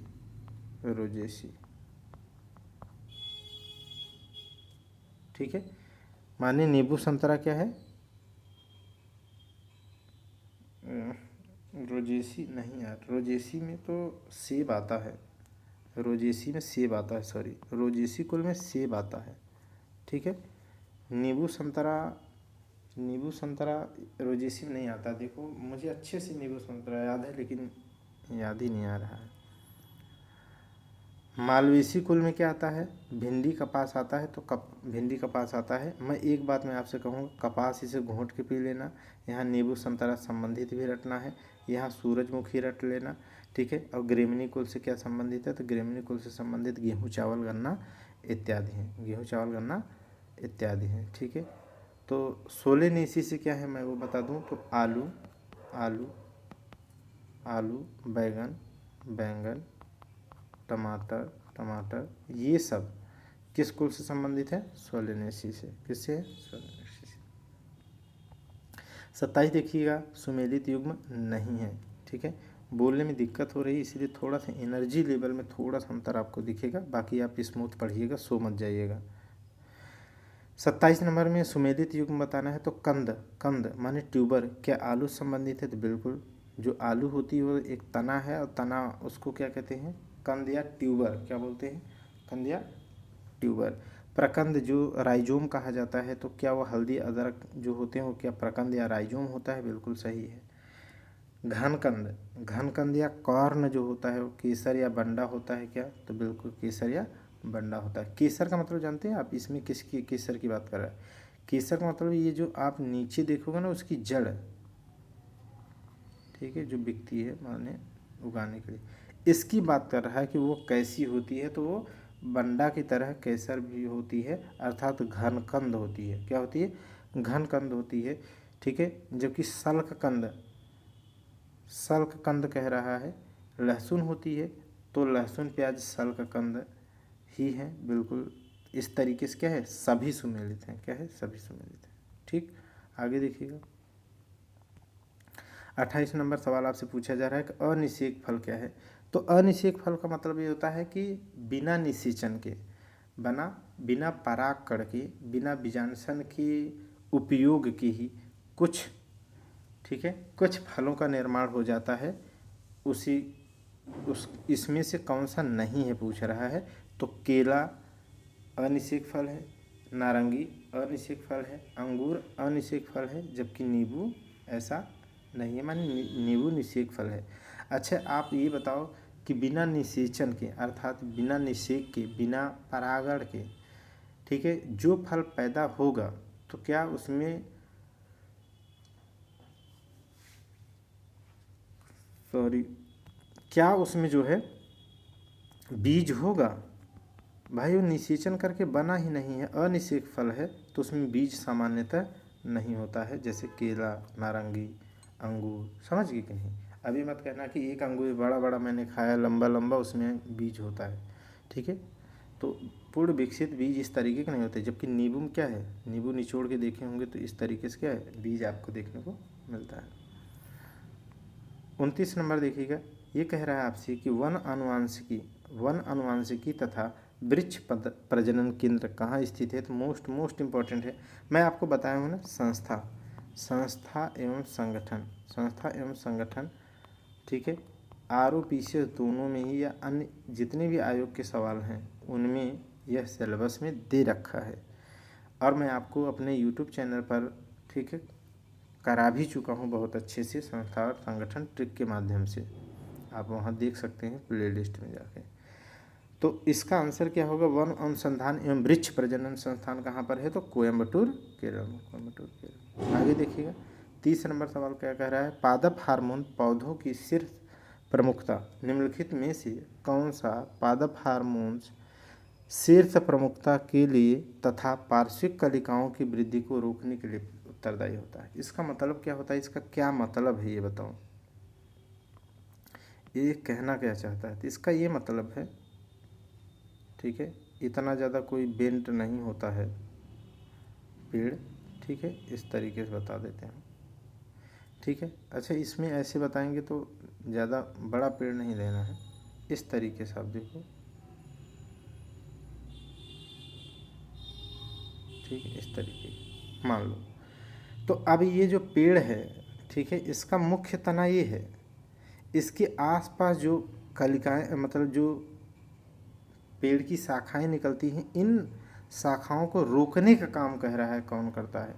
तो इनको पार्श्विक कलिकाएं माने अगल बगल की जो कलिकाएं निकलती हैं उनकी वृद्धि को रोकने के लिए काम कौन करता है? अच्छा, जब इन पार्श्विक कलिकाओं को रोकेगा तो इसका मतलब वो चाहता क्या है? वो चाहता है उसका शीर्ष क्या हो? शीर्ष की प्रमुखता हो, माने वो पेड़ जो है बहुत लंबे लंबे हों, ऐसे ऊपर की तरफ जाए, नीचे फैले ना। ठीक है, तो ये ऐसा कौन सा निम्नलिखित में हार्मोन है? पादप हार्मोन है तो ऑक्सिन। ऑक्सिन वो पादप हार्मोन है जो शीर्ष प्रमुखता माने शिखर को बढ़ाने की बात करता है, पार्श्विक कलिकाओं की वृद्धि को रोकता है। और इसका प्रयोग मैं आपसे पूछता हूँ, क्या इसका प्रयोग गन्ने में किया जा सकता है? गन्ने में किया जा सकता है। अब मैं आप गन्ने की बात कर देता हूँ। देखो जैसे एक गन्ना है इस तरीके से, ऐसे है ना, और अगर पार्श्विक कलिकाएं निकलती रही तो गन्ना इधर भी थोड़ा सा बढ़ जाएगी, इधर भी थोड़ा बढ़ जाएगी, जिसकी वजह से अब ऊपर ज़्यादा बढ़ेगा नहीं, क्योंकि उसकी एनर्जी क्या हो गई, बट गई। तो क्या इसका प्रयोग कर दे तो जब पार्श्विक कलिकाएं रुक जाएंगी तो गन्ना बहुत लंबा लंबा होगा। क्या ऐसा होगा क्या? क्या ऐसा होगा क्या? तो बिल्कुल होगा, इसलिए इसका प्रयोग किया जाता है। ठीक है, आगे देखिएगा। अच्छा, इसमें एक 2 3 4 चीज़ें और बता देता हूँ। 7 प्रकार के को टोटल पादप हार्मोन होते हैं। ऑक्सिन के बारे में आपने देख ही लिया है। साइटोकाइनिन के बारे में बताते हैं, तो यह कोशिका विभाजन के लिए, किसके लिए? कोशिका, रट लो, कोशिका विभाजन के लिए। किसके लिए? कोशिका विभाजन के लिए। अच्छा, ये हार्मोन किसके साथ अटैच होकर के वर्क करता है? तो ऑक्सिन के कारण। किसके कारण? ऑक्सिन के कारण। ठीक है, तो कोशिका विभाजन। अच्छा, कोशिका विभाजन होगा तो पौधे में क्या फर्क पड़ेगा? तो कोशिका जब विभाजन होता रहेगा तो पौधा क्या है, यंग बना रहेगा, माने उसके आसपास कलिकाएं निकलती रहेंगी, आगे बढ़ता रहेगा, तो जवान बना रहेगा। ठीक है, तो पौधों की जवानी बनाए रखने के लिए या पौधों की जीर्णावस्था को रोकने के लिए, ठीक है, कौन, और कोशिका विभाजन करके इस तरीके से रोकने का, जीर्णावस्था को रोकने का काम कौन करता है? कौन सा पादप हार्मोन करता है? तो साइटोकाइनिन करता है। और यह किसके साथ मिल करके काम करता है? तो ऑक्सिन के साथ काम करता है। ट्राउमेटिन अगर मैंने लिखा है तो ट्राउमेटिन क्या है? ट्राउमेटिन जो है 7वें प्रकार का जो है हार्मोन है, और ये क्या करता है?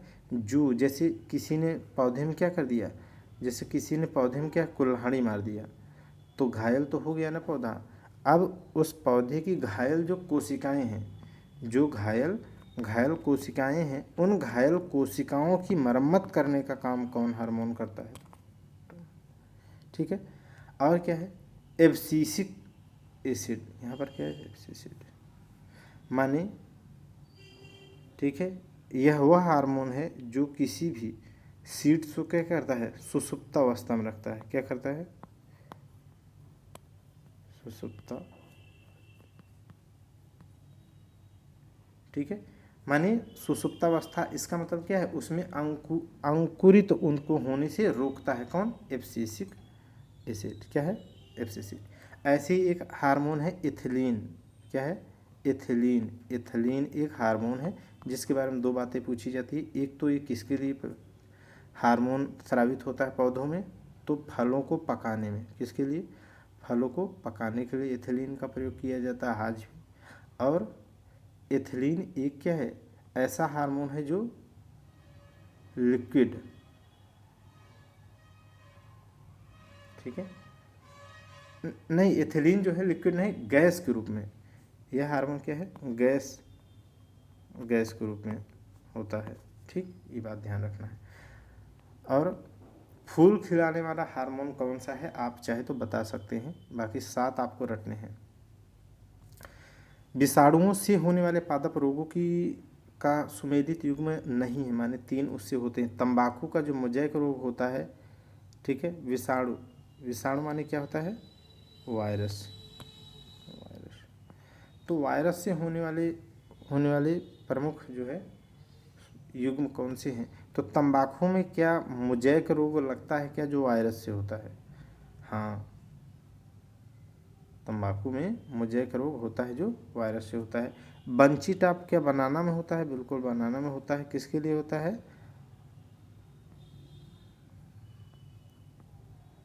ठीक है, ये क्या है? यहाँ पर क्या है? Bunchy top. बंची टाप जो है वो केले में होती है बीमारी, यह वायरस जनित होती है। क्या होती है? वायरस जनित होती है। मक्का की बात करें तो रिंग स्पॉट क्या रोग होता है? नहीं, रिंग स्पॉट नहीं। इसमें क्या होता है? मक्की में क्या होता है? मेज मोज़ेक वायरस। मेज मोज़ेक वायरस, तो वो भी वायरस से होता है। रिंग स्पॉट किस में होता है बीमारी? आलू में। किस में होती है? आलू में। ठीक है, तो ये हम लोग को रखना है। क्वेश्चन नंबर 32 देखिएगा।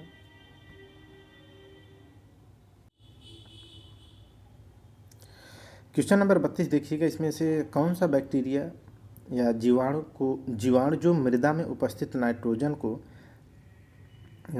का स्थिरीकरण करता है, क्या करता है, स्थिरीकरण नहीं करता है।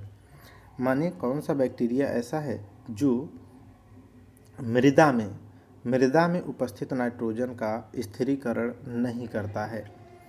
ठीक है, देखो यहाँ से हमारे सिलेबस में बहुत अच्छा सवाल बनता है, बहुत आता है, ध्यान से सुनना, जैसा मैं बोल रहा हूँ वैसे ही रट लेना। देखो ये सब साइनोबैक्टीरिया हैं, ये सब क्या है, चारों के चारों साइनोबैक्टीरिया हैं। ये किसके लिए प्रयोग किए जा रहे हैं, ये मृदा की उत्पादकता बढ़ाने के रूप में प्रयोग किए जाते हैं। ठीक है, देखो इसमें एजेटोबैक्टर, क्लास्ट्रीडियम और एजोस्पाइरिलम तीनों ही नाइट्रोजन का ही स्थिरीकरण करते हैं।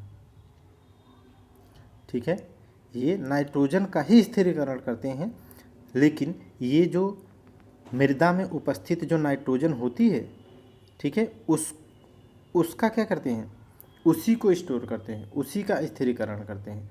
लेकिन जो ये है एनाबीना और नास्टाक, ये जो साइनोबैक्टीरिया हैं, माने ये जो बैक्टीरिया हैं एनाबीना नास्टाक, ये भी नाइट्रोजन का स्थिरीकरण करते हैं, लेकिन जो ये वायुमंडल में उपस्थित नाइट्रोजन होती है उसका स्थिरीकरण करते हैं। ध्यान से सुनना, नहीं तो सब गड़बड़ हो जाएगा। देखो जो मृदा में उपस्थित जो नाइट्रोजन है उसका स्थिरीकरण कौन कौन करता है, एजोटोबैक्टर, एजोस्पाइरिलम और क्लास्ट्रीडियम करते हैं, जबकि एनाबीना नास्टाक जो हैं वो वायुमंडल में उपस्थित नाइट्रोजन का स्थिरीकरण करते हैं। और अगर पूछे आपसे पौधों की जड़ों में जो राइजोबियम बैक्टीरिया होता है, राइजोबियम जो बैक्टीरिया होता है वो भी बैक्टीरिया है, वो क्या करता है, तो वो पौधों की जड़ों में रहते हुए वायुमंडल में उपस्थित नाइट्रोजन का क्या करता है, स्थिरीकरण करता है। ठीक है, तो ये हम लोगों को ध्यान रखना है। मैंने बता दिया ना वायुमंडल में कौन करता है, और वायुमंडल के नाइट्रोजन का पौधों की जड़ों में रहने वाले बैक्टीरिया कौन से हैं जो स्थिरीकरण करते हैं, और जो मृदा में नाइट्रोजन का स्थिरीकरण करते हैं। और कुल मिलाकर के जितने भी ऑप्शन मैंने कहा, Rhizobium, Anabaena Nostoc, Azospirillum, Azotobacter, Azospirillum और क्लास्ट्रीडियम, एनाबीना नास्टाक और राइजोबियम, जितने भी मैं नाम ले रहा हूँ ये सब के सब क्या कर रहे हैं, नाइट्रोजन का स्थिरीकरण करने वाले बैक्टीरिया हैं। अब सोचो कितना अच्छा आप रट सकते हो, रटना है माने इतने तो आपको अच्छे से याद हो जाएंगे। इतनी मेहनत करो ना यार, विकल्प मत लो, न दुविधा हो, जब पैर निकाले हो तो ऐसा जाओ ना मज़ा आ जाए, समाज को लगे कि हाँ यार ये उदाहरण है। 33 नंबर देखिएगा, ब्रायोफाइटा समूह के पौधों में जाइलम या फ्लोएम पूर्णतः अभाव होता है, तो बिल्कुल सही है। जो ब्रायोफाइटा होते हैं, ठीक है, जैसे काई जो शैवाल होते हैं, अब उनमें कहाँ तना आप देखेंगे, कहाँ वो देखेंगे, ठीक है, तो इस तरीके के जाइलम फ्लोएम उनमें नहीं होते हैं। ठीक है, इसमें एक सवाल और भी पूछा जाता है कि निम्नलिखित में कौन सा है जो अपने भार का 18 गुना भार अधिक जल का ग्रहण कर सकता है, तो स्फेगोनम नामक जो मांस है, ठीक है, जो मांस या शैवाल है, वो क्या करता है, अपने भार का 18 गुना अधिक पानी सोख सकता है। ठीक है, तो इसमें सही कथन पूछा था, दोनों सही है, रट लीजिएगा। 34 नंबर सवाल देख लीजिए, ये कह रहा है कि निम्नलिखित प्रमुख वायुमंडलों में कौन सा शामिल नहीं है। ठीक है, तो निम्नलिखित में कौन वायु प्रदूषकों में कौन सा शामिल नहीं है। अगर आप देखोगे तो नहीं अच्छे से पढ़े रहोगे तो यही टिक करके आओगे, नहीं अन्य टिक कर दोगे, इसे टिक नहीं कभी नहीं कर पाओगे। ठीक है, याद रखना है हम लोगों को। ठीक है, हम आपसे एक प्रश्न पूछ रहे हैं, याद रखना उसे, जो भारत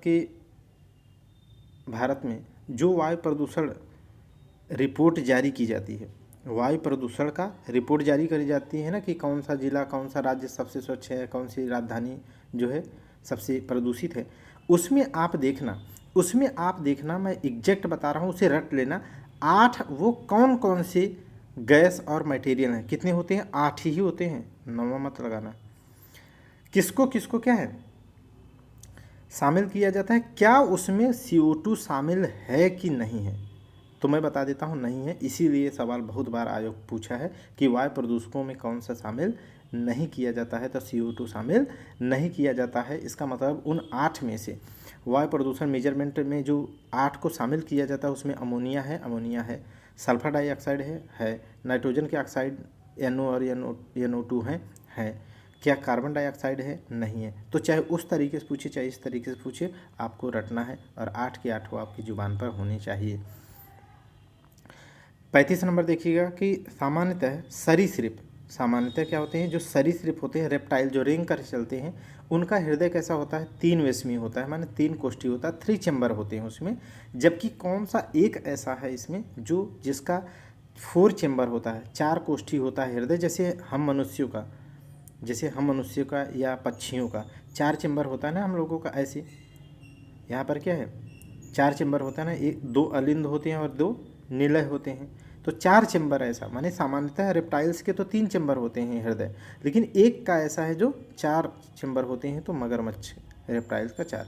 अच्छा, अगर पूछिए मेढक का जो है RO 2020 में जो हुआ है पेपर, या 2020 का जो पेपर है हुआ है, उसी में पूछा है। मैं अपनी किताब में जहाँ भी पढ़ा हूँ उसमें लिखा हूँ ऐसे नीचे ऐसे रो करके, उसमें यही पूछा था कि निम्नलिखित में कौन सा जिसका 3 चैम्बर का या 4 चैम्बर ऐसे ही पूछा था, उसका एग्जाम जो है आंसर क्या था, मेढक सही था। ठीक है, तो याद रखिएगा। तो रेप्टाइल्स के बारे में पूछता है तो 3 चैम्बर 4 चैम्बर, सामान्यतः 3 चैम्बर होते हैं, लेकिन 4 चैम्बर वाला कौन है, मगरमच्छ है। कौन है, मगरमच्छ। मेढक क्या है, उभयचर है, उसका क्या होता है, 3 चैम्बर होता है। क्या होता है, 3 चैम्बर होता है। छिपकली रेंग के चलती है, रेप्टाइल से क्या होगी, 3 चैम्बर। कछुआ रेंग के चलता है, कितना होगा, 3 चैम्बर। मगरमच्छ रेंग के चलता है लेकिन ये 4 चैम्बर, क्योंकि ये 4 चैम्बर। मेढक 3 चैम्बर, लेकिन वो एम्फीबियन में आता है, न कि रेप्टाइल्स में। 36 नंबर सवाल देखिएगा, निम्नलिखित कथनों में से सही कथन आपको बताना है। पहला देखिएगा, पक्षियों का हृदय 4 विस्मी होता है, 4 कोष्ठी होता है, हम मनुष्यों की तरह। अभी भी मैं बोलते बोलते बोल दिया था, तो बिल्कुल 4 कोष्ठी होता है, रट लो। ऊँट और लामा 2 ऐसे स्तनधारी हैं, माने हम मनुष्यों की तरह स्तनधारी हैं, जिनके लाल रुधिराणु में, माने रेड ब्लड सेल में सेल पाए जाते हैं, केंद्रक पाया जाता है। देखो, क्या हम मनुष्यों के RBC में क्या केंद्रक पाया जाता है क्या, बोलो जल्दी, केंद्रक पाया जाता है क्या, नहीं पाया जाता। पाया जाता है, नहीं पाया जाता। लेकिन 2 ऐसे स्तनधारी हैं, ऊँट और लामा, जिसके RBC में न्यूक्लियाई पाया जाता है, केंद्रक पाया जाता है। इसे घोंट के पी लो, रट लो, आपको रटना ही रटना है। अपने यहाँ किस में पाया जाता है, RBC में नहीं पाया जाता, किसी में भी RBC में नहीं पाया जाता, बल्कि अपने क्या है, WBC में केंद्रक पाया जाता है, वाइट ब्लड सेल में केंद्रक पाया जाता है। क्वेश्चन नंबर 37 देख लीजिएगा, कौन सा असत्य कथन है, आपको क्या बताना है, असत्य कथन बताना है आपको। पहला देखिएगा, एकेडिना और प्लेटिपस, ये बहुत ही इंपॉर्टेंट सवाल है। यहाँ पर जो मैं आपको लिखा हूँ बहुत इंपॉर्टेंट सवाल, क्वेश्चन बहुत अच्छे फ्रेम किया हूँ, आप चाहे जिस भी टेस्ट का देखेंगे आप रट लेना। एकेडिना और प्लेटिपस स्तनधारी जो हैं वो क्या प्रोटोथेरिया उपवर्ग में आते हैं क्या, तो बिल्कुल 100% ये प्रोटोथेरिया उपवर्ग में आते हैं। ठीक है, तो प्रोटोथीरिया किसे कहते हैं, ऐसे जो जीव होते हैं, ऐसे स्तनधारी को प्रोटोथीरिया कहा जाता है, जो अपने बच्चे को दूध पिलाते हैं, जो अपने बच्चे को क्या है, ये क्या लिख रहा था, जो अपने बच्चे को क्या है, दूध पिलाते हैं। अच्छा, दूध अपने बच्चे को जो पिलाता है उसे ही तो स्तनधारी कहते हैं। इसका मतलब स्तनधारी होते हैं जो दूध पिलाते हैं, लेकिन वो बच्चा नहीं पैदा करती, बल्कि वो अंडा देते हैं। क्या देते हैं, अंडा देते हैं, और जब बच्चा उससे निकलता है तो उसको दूध पिलाते हैं। सामान्यतः जितने भी स्तनधारी आपने देखा होगा वो क्या है, बच्चे को जन्म देते हैं, जैसे हम मनुष्य जी की बात कर लें, ठीक है, तो बच्चे को जन्म देते हैं और दूध पिलाते हैं, तो स्तनधारी हैं। लेकिन वो ऐसे स्तनधारी हैं कौन कौन से, एकिडना और प्लेटिपस, घोंट के पी लो, बहुत बार आया है, आयोग ने पूछा है। अब ये मैंने केवल फैक्ट के रूप में बना दिया है, वो ऑप्शन के रूप में बनाता है, बस इतना ही फ़र्क है। तो ये ऐसे स्तनधारी हैं जो अंडे देते हैं, क्या है, अंडे देते हैं और बाद में बच्चे को दूध पिलाते हैं, तो ऐसे स्तनधारी हैं। ठीक है, एकिडना और प्लेटिपस, डकबिल डकबिल डकबिल। ठीक, आगे देखिएगा, वो जो है देखा होगा ना, जो बत्तख की चोंच की तरह जो है एक जीव होता है पानी में, उदबिलाव होता है, लेकिन उसका चोंच कैसा होता है, उसका चोंच जो है इस तरीके से बत्तख की तरह होता है ना। तो वो क्या है, वो भी वही तो है प्लेटिपस। वो क्या करता है, वो अंडे देता है लेकिन फिर बच्चे को दूध पिलाता है वो स्तनधारी। तो ये प्रोटोथीरियम आते हैं, ऐसे एग्जाम्पल पूछा जाता है निम्नलिखित में कौन प्रोटोथीरिया से संबंधित है या नहीं है। दूसरा देखिए, पहला सही हो गया। दूसरा देखिए, क्या कंगारू और कोआला ऐसे स्तनधारी हैं जो मेटाथीरियम आते हैं क्या? हाँ, ये मेटाथीरियम आते हैं, एकदम घोट के पी लो। मेटाथीरिया किसे कहते हैं? ऐसे स्तनधारी जो अपने बच्चे को जन्म तो देते हैं लेकिन वो अल्प विकसित देते हैं, माने अपूर्ण विकसित, माने पूर्ण तरीके से विकसित नहीं होते हैं। ठीक है, जैसे वो क्या है, वो पूरी तरीके से विकसित बच्चे पैदा नहीं करते, बल्कि पैदा करने के बाद अपनी थैली में रख करके क्या करते हैं, माँ अपनी पेट की थैली में रख करके क्या है, उसे पूर्ण स्वरूप प्रदान करती है। तो कंगारू और कोआला, ये रट लीजिएगा, ये मेटाथेरिया है। और इसका क्या मतलब है मैंने उसको बता दिया। जैसे कभी आपने सुना होगा, जैसे जलवायु परिवर्तन का बहुत, या खान पान का या रहन सहन का इतना इम्पैक्ट पड़ रहा है कि मनुष्यों के द्वारा भी क्या है, देखते हैं ना कि कोई माँ जो है 9 महीने के बच्चे की जगह 6.5 महीने या 7 महीने में बच्चे को जन्म दे देती है। तो क्या है, ढेर सारे उसके मतलब जो है अंग या तो विकसित नहीं होते, या तो उसका मेंटल लेवल विकसित नहीं होता है, या तो वो पैदा होने के बाद मर जाता है जल्दी, क्योंकि वो सर्वाइव नहीं कर पाता है। तो वो क्या है, ऐसे ही, लेकिन ये क्या है, उस तरीके के होते ही है। तो कंगारू क्या है, अपने पेट में क्या है रख करके उसको क्या करता है, पालती है। तो ये मेटाथीरिया में आ गए, और ये प्रोटोथीरिया के उदाहरण है, ये दोनों रट लो। ठीक है, बस मैंने फैक्ट में जगह जो है लाइन में लिख के दिया है आपको, अच्छी नॉलेज के लिए, ज़्यादा फैक्ट देने के लिए। मनुष्य क्या यूथीरिया उपवर्ग में आता है? तो हाँ, मनुष्य यूथीरिया में आता है, क्योंकि पूर्ण विकसित जो है बच्चों को जन्म देता है। तो पूछा था कौन सा इसमें असुमेलित है, तो इसमें कोई असुमेलित नहीं, माने सबके सब क्या है, कोई असत्य नहीं है, सबके सब क्या है, सत्य है, इसलिए बी ऑप्शन सही हो गया। 38 नंबर देखिएगा, कह रहा है आपसे सत्य कथन बता दो। तो चलिए मिलकर ढूंढ लेते हैं। कोबाल्ट अथवा विटामिन बी12 तथा फोलिक एसिड का प्रयोग क्या आरबीसी के निर्माण में सहायक होता है क्या? तो 100% सही है। अब मैं एक चीज़ मोस्ट इम्पॉर्टेंट बता देता हूँ कि जो कोबाल्ट है, नहीं सॉरी, जो विटामिन बी12 है, इसका सबसे प्रमुख तत्व पेपर में कई बार पीसीएस प्री ने पूछा है कि विटामिन बी12 का जो प्रमुख तत्व है वो क्या है, तो वो है कोबाल्ट। 2 फैक्ट मैंने यहाँ पर बताने के लिए इस तरीके से फ्रेम किया है कि सबसे इम्पोर्टेंट में एक है कि जो बी12 है उसका, ठीक है, उसमें प्रमुख तत्व कौन सा होता है, कोबाल्ट होता है। क्या होता है, कोबाल्ट होता है। ठीक, और क्या ये और फोलिक एसिड आरबीसी के निर्माण में सहायक होते हैं क्या? तो बिल्कुल सही होता है, आरबीसी के निर्माण में होते हैं। आरबीसी का मतलब क्या है, आपसे सीधा कहा जाए तो क्या ब्लड बढ़ाने के लिए इनका प्रयोग किया जाता है क्या? हाँ, किया जाता है। बहुत अच्छे से आप इसके बारे में सुने होंगे, शादी किए होंगे तो भी, नहीं किए होंगे तो भी, थोड़ा अगर समझदार माने अवेयरनेस अच्छी होगी तो आप जानते होंगे। जैसे कोई भी माँ जब प्रेगनेंसी में रहती है, ठीक है, तो उसको क्या है, फोलिक एसिड की गोलियाँ और आयरन की गोलियाँ, फोलिक एसिड की गोलियाँ और आयरन की गोलियाँ पत्ते पत्ते दिए जाते हैं, खाते रहो। क्यों? क्योंकि फेरस जो आयरन है वो भी क्या करता है, लोहा, जो आरबीसी है, आरबीसी में क्या है, आयरन होता ही होता है, आयरन होता ही होता है, उससे मेंटेन करने के लिए।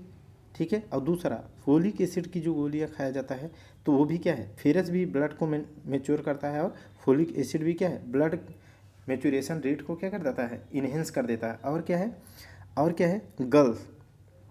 गर्ल्स में देखोगे तो आप क्या है, वो अम्ल, माने किसी भी सिट्रस की तरफ वो उनकी टेंडेंसी बहुत ज़्यादा रहती है, उनको खट्टा खाने का मन, जनरली भी, प्रेगनेंसी की बात नहीं कर रहा हूँ, जनरली भी खाने की बहुत ज़्यादा टेंडेंसी देखने को मिलेगी। आप खट्टा नहीं, वो बहुत ज़्यादा खट्टा खाने के लिए एकदम उतावली रहती हैं। क्यों? क्योंकि उनको क्या है, उनमें हमारी तुलना में ब्लड लेवल क्या होता है, हमारी तुलना में ब्लड लेवल आधा लीटर क्या होता है, लगभग कम होता है। वो 5 रहती है ना, यहाँ 6 रहता है, 5.5 5 रहते हैं और मनुष्य में 6 होता है। तो लोग मज़ा ले लेते हैं कि उनके अंदर आधा लीटर जो खून कम होता है, इसीलिए तो क्या है, पति का या जो है मेल का खून पीती रहती हैं। ऐसा लोग मजाक करते हैं, वो अपने बैलेंस करने के लिए ऐसा करती हैं, ऐसा मजाक की बात है। लेकिन क्या है, वो ब्लड लेवल जो है कम होता है। नेचर ने क्या है, उनको इसके प्रति, अम्ल के प्रति बहुत ज़्यादा सेंसिटिव बनाया है। और अम्ल जानते हैं विटामिन सी क्या करता है, विटामिन सी बहुत तेज़ी से जो आरबीसी का मेचुरेशन रेट होता है, माने आरबीसी की जो है यंग बनाने के लिए होता है, मेच्योरिटी रेट होता है, उसे क्या कर देती है, इन्हेंस कर देती है। तो ब्लड जल्दी जल्दी बनता है और तब जा कर के क्या है, ठीक है, उनको बच्चे के लिए भी सही होता है। और उनके हर महीने में आप जानते हैं इस तरीके की घटनाएं होती रहती है, तो वो ब्लड लेवल उससे मेंटेन रहता है, इसलिए प्राकृतिक रूप से भी। तो ये फोलिक एसिड बहुत ज़रूरी है, कोबाल्ट, आयरन, ठीक है, ये ब्लड से रिलेटेड हैं, ध्यान रखिएगा। श्वेत रक्त कणिकाएँ, ल्यूकोसाइड जो होती है, क्या उसमें केंद्रक होता है? तो अभी मैंने ऊपर बोलते बोलते बोला था ना कि आरबीसी में स्तनधारियों में नहीं पाया जाता है, डब्ल्यूबीसी में केंद्रक पाया जाता है। हालांकि ऊंट और लामा ऐसे हैं जिनकी स्तनधारी ऐसे हैं जिनके आरबीसी में भी केंद्रक पाया जाता है। मैं आपसे पूछूं, क्या केंद्रक माइटोकांड्रिया और हरित लवक में पाया जाता है क्या? ठीक है, मोस्ट इंपॉर्टेंट है भैया, पाया जाता है, रट लेना, ठीक है। माने डीएनए के अलावा कहाँ पाया जाता है, तो पूछा जाए तो वहाँ पाया जाता है।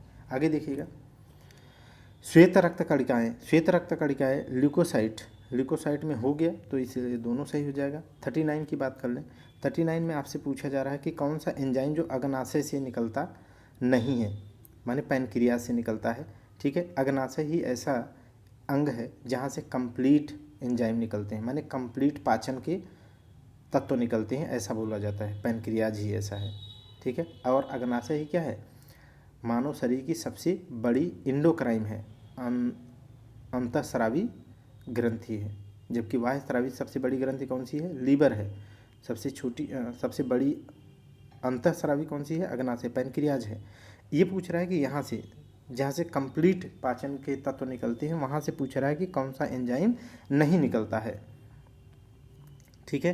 तो यहाँ पर बहुत लंबा जो है एंजाइम निकलता है, तो ऐसे याद कर लिए हैं हम। टाल, अग्नाशय से क्या निकलता है, टाल से ट्रिप्सिन, ए से एमाइलेज और एल से लाइपेज। तो ये 3 एंजाइम निकलते हैं यहाँ से, ठीक है। और अगर पूछे लाइसोजाइम कहाँ से निकलता है, तो लार से 2 चीज़ें निकलती हैं, 2 एंजाइम निकलते हैं। एक क्या है, लाइसोजाइम निकलता है, ये आप देख पा रहे हैं, और एक क्या है, ठीक है, एक एंजाइम जो क्या है, स्टार्च को मंड में बदल देता है, ठीक है, जो बहुत कॉमन है, वो आप समझते भी होंगे, मेरे दिमाग में नहीं चल रहा है। लाइसोजाइम क्या है, लाइसोजाइम क्या करता है वो मैं बता दूं आपको। लाइसोजाइम जो होता है, जैसे खाना हम खाना खाए, जो स्टार्च जा रहा है उसको मंड में कन्वर्ट तो लार करेगी, है ना। उसका एक कंपोनेंट लार से निकलने वाला।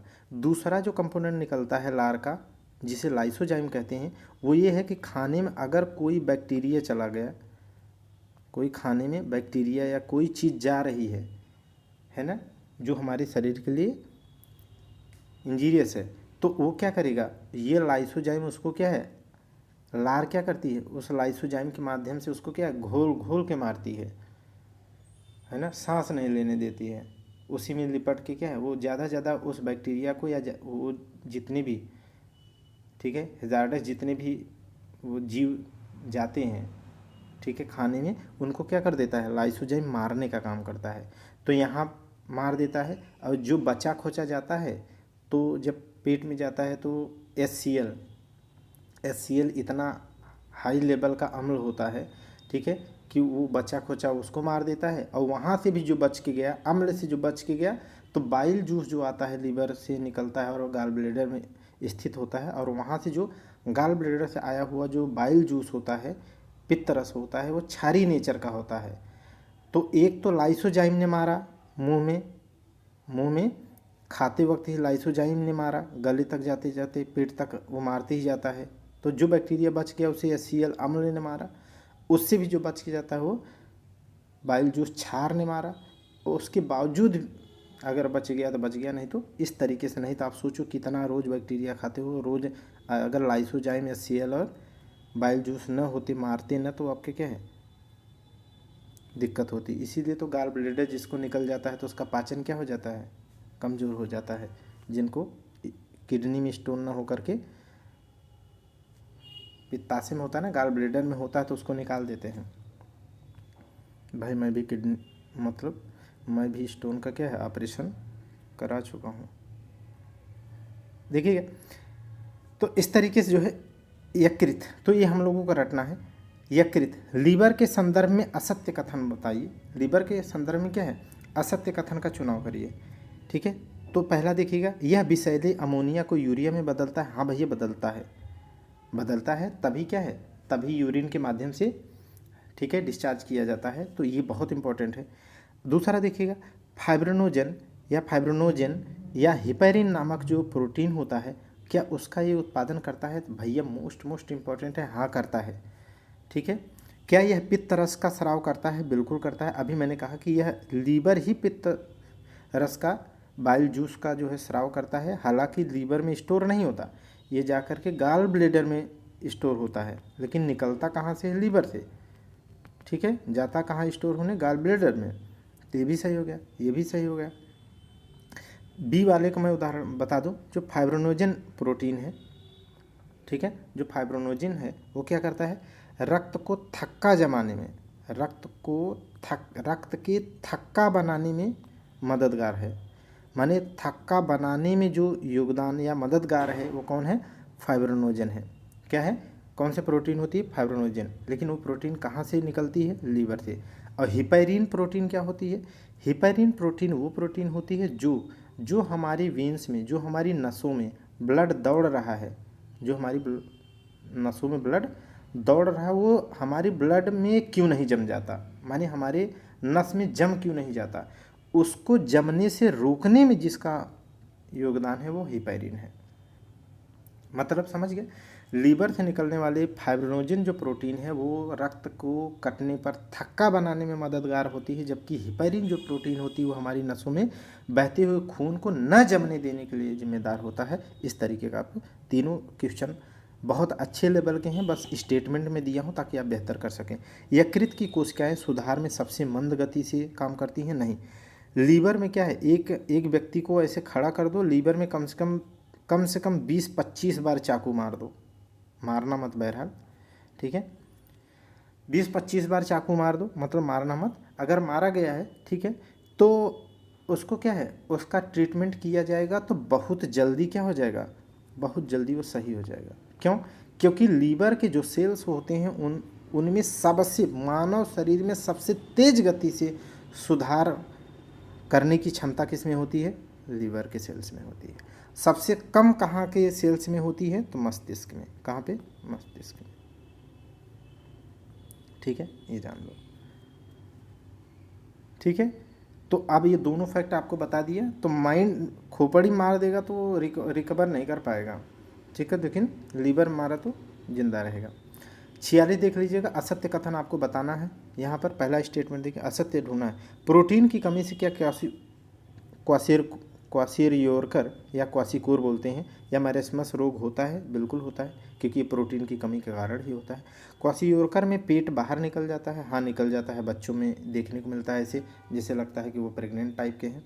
जबकि मैरेस्मस में मांसपेशियाँ ढीली पड़ जाती हैं, हाँ ढीली पड़ जाती हैं, लेकिन ये युवाओं में होती है। किस में होती है, युवाओं में।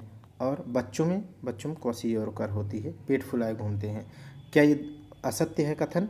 दोनों असत्य हैं, तो दोनों ही इसमें क्या है, कथन सत्य हैं, लेकिन पूछा था क्या है ऑप्शन में, असत्य, इसलिए विकल्प ये क्या है, गलत टिक है। असत्य पूछा है तो क्या होगा इसका आंसर, कोई नहीं, डी आंसर इसका सही होगा। अब हाईलाइटेड पीडीएफ में केवल पीडीएफ मत देखिए भैया, इसका थोड़ा सा डिस्क्रिप्शन भी देख लीजिएगा, हाँ ठीक है, तो ये दोनों सही हो जाएंगे। आगे देखिए 47 नंबर, मोनोसैकेराइड। देखो अपने सिलेबस में बहुत ज़्यादा पेपर में आता है मोनोसैकेराइड, पॉलीसैकेराइड, डाइसैकेराइड, तीनों को रटे रहिएगा। जो सबसे ज़्यादा आता है, ठीक है, या तो मोनोसैकेराइड पूछ लेता है या तो पॉलीसैकेराइड का उदाहरण पूछता है, तो रटे रहिएगा प्लीज़ प्लीज़, इसे बहुत ज़्यादा इंपॉर्टेंट है। मोनोसैकेराइड की बात करें तो मोनोसैकेराइड कौन सा नहीं है, ठीक है, तो फ्रक्टोज है, बिल्कुल है, ग्लूकोज है, बिल्कुल है, गैलेक्टोज है, माल्टोज है, नहीं है। ये क्या है, ये डाइसैकेराइड है, डाइसैकेराइड है, डाइसैकेराइड है, ठीक है। अगर आपसे मैं पॉलीसैकेराइड पूछूं तो सैकरीन, सैकरीन, सैकरीन, सैकरीन सुना है आपने, जो जो लगभग लगभग सैकरीन और स्पार्टेन, स्पार्टेम का नाम सुना होगा, जो चीनी के लगभग सामान्य चीनी के क्या है, लगभग लगभग लगभग 500 गुना ज़्यादा क्या होती है, मीठी होती है, लेकिन कैलोरी में 0 होती है। कभी कभी ये क्या है, इसका यूज कहाँ करते हैं लोग, इसका यूज करते हैं, मैं बता दूं, जब मौसमी आप कहीं, बहुत जगह ऐसा करते हैं, मौसमी के जूस आप पीने जाते हैं तो जिससे वो छिलते हैं, वो जो चाकू होती है, ठीक है, छोटी सी चाकू नहीं होती है ऐसे, ठीक है, उस चाकू को क्या करते हैं, इस चाकू का ये वाला हिस्सा क्या करते हैं, ऐसे सैकरीन रखी रहेगी, उसी में एक बार टिप कर देंगे, ऐसे एक बार टिप कर दी और इसी से क्या कर देंगे, छिल देंगे, क्योंकि ये चीनी की तुलना में 500 से 550 गुना ज़्यादा मीठी होती है। माने जहाँ पर 1 केजी चीनी है, सोचो वहाँ पर क्या है, वो महज कुछ बूंदे काम कर जाएंगी। और यहाँ तो एक केवल टिप पे लग जाए तो भी 1 गिलास पानी, 1 गिलास मौसमी में क्या है, जूस में पियेंगे, कहेंगे यार क्या ही मौसमी लाए भाई, कहाँ से लाए हो ये मौसमी, इतनी मीठी मौसमी है, एक और बना दो, ठीक है। तो ये सैकरीन है, समझ गए। तो सैकरीन क्या है, पॉलीसैकेराइड है। माल्टोज क्या है, डाइसैकेराइड। गैलेक्टोज, फ्रक्टोज, ग्लूकोज क्या है, मोनोसैकेराइड है, ठीक है, रट लो। 48 नंबर देखिएगा, असुमेलित है, क्या है, असुमेलित है। विटामिन B3, विटामिन B3 क्या निकोटिनामाइड या नियासिन कहते हैं। विटामिन B3 का क्या नाम नियासिन या निकोटिनामाइड कहते हैं, तो बिल्कुल सही, इसे रट लो, नियासिन कहते हैं। क्या B12, विटामिन B12 को साइनोकोबालामिन कहते हैं, बिल्कुल कहते हैं। इसका मुख्य तत्व क्या होता है, कोबाल्ट, क्या होता है, कोबाल्ट, ठीक है। क्या यह दूध, सब्जी इत्यादि में मिलता है, तो नहीं मिलता है। कहाँ मिलता है, केवल और केवल मांस में, माने दूध और, माने अगर कहा जाए कि किसी में मतलब शाकाहारी में कोई सबसे ज़्यादा डिफिशियंसी किसी विटामिन की होगी तो कौन सी होगी, विटामिन B12, ठीक है। और आप जब दवा कोई चलती है, ठीक है, तो उसमें क्या है, B12 आपको दी जाती है, सामान्यतः प्रॉब्लम आती है नॉन वेजिटेरियन को। आगे देखिएगा, साइनोकोबालामिन हो गया, इसको कहते हैं। विटामिन के को क्या टेकोफेराल कहते हैं, नहीं। विटामिन ई को क्या कहते हैं, टेकोफेराल कहते हैं, जिससे जनन क्षमता प्रभावित होती है, ठीक है। या अगर विटामिन ई की कमी है तो बाल गिरते हैं बहुत तेज़ी से और जनन क्षमता, प्रजनन क्षमता कमी हो जाती है।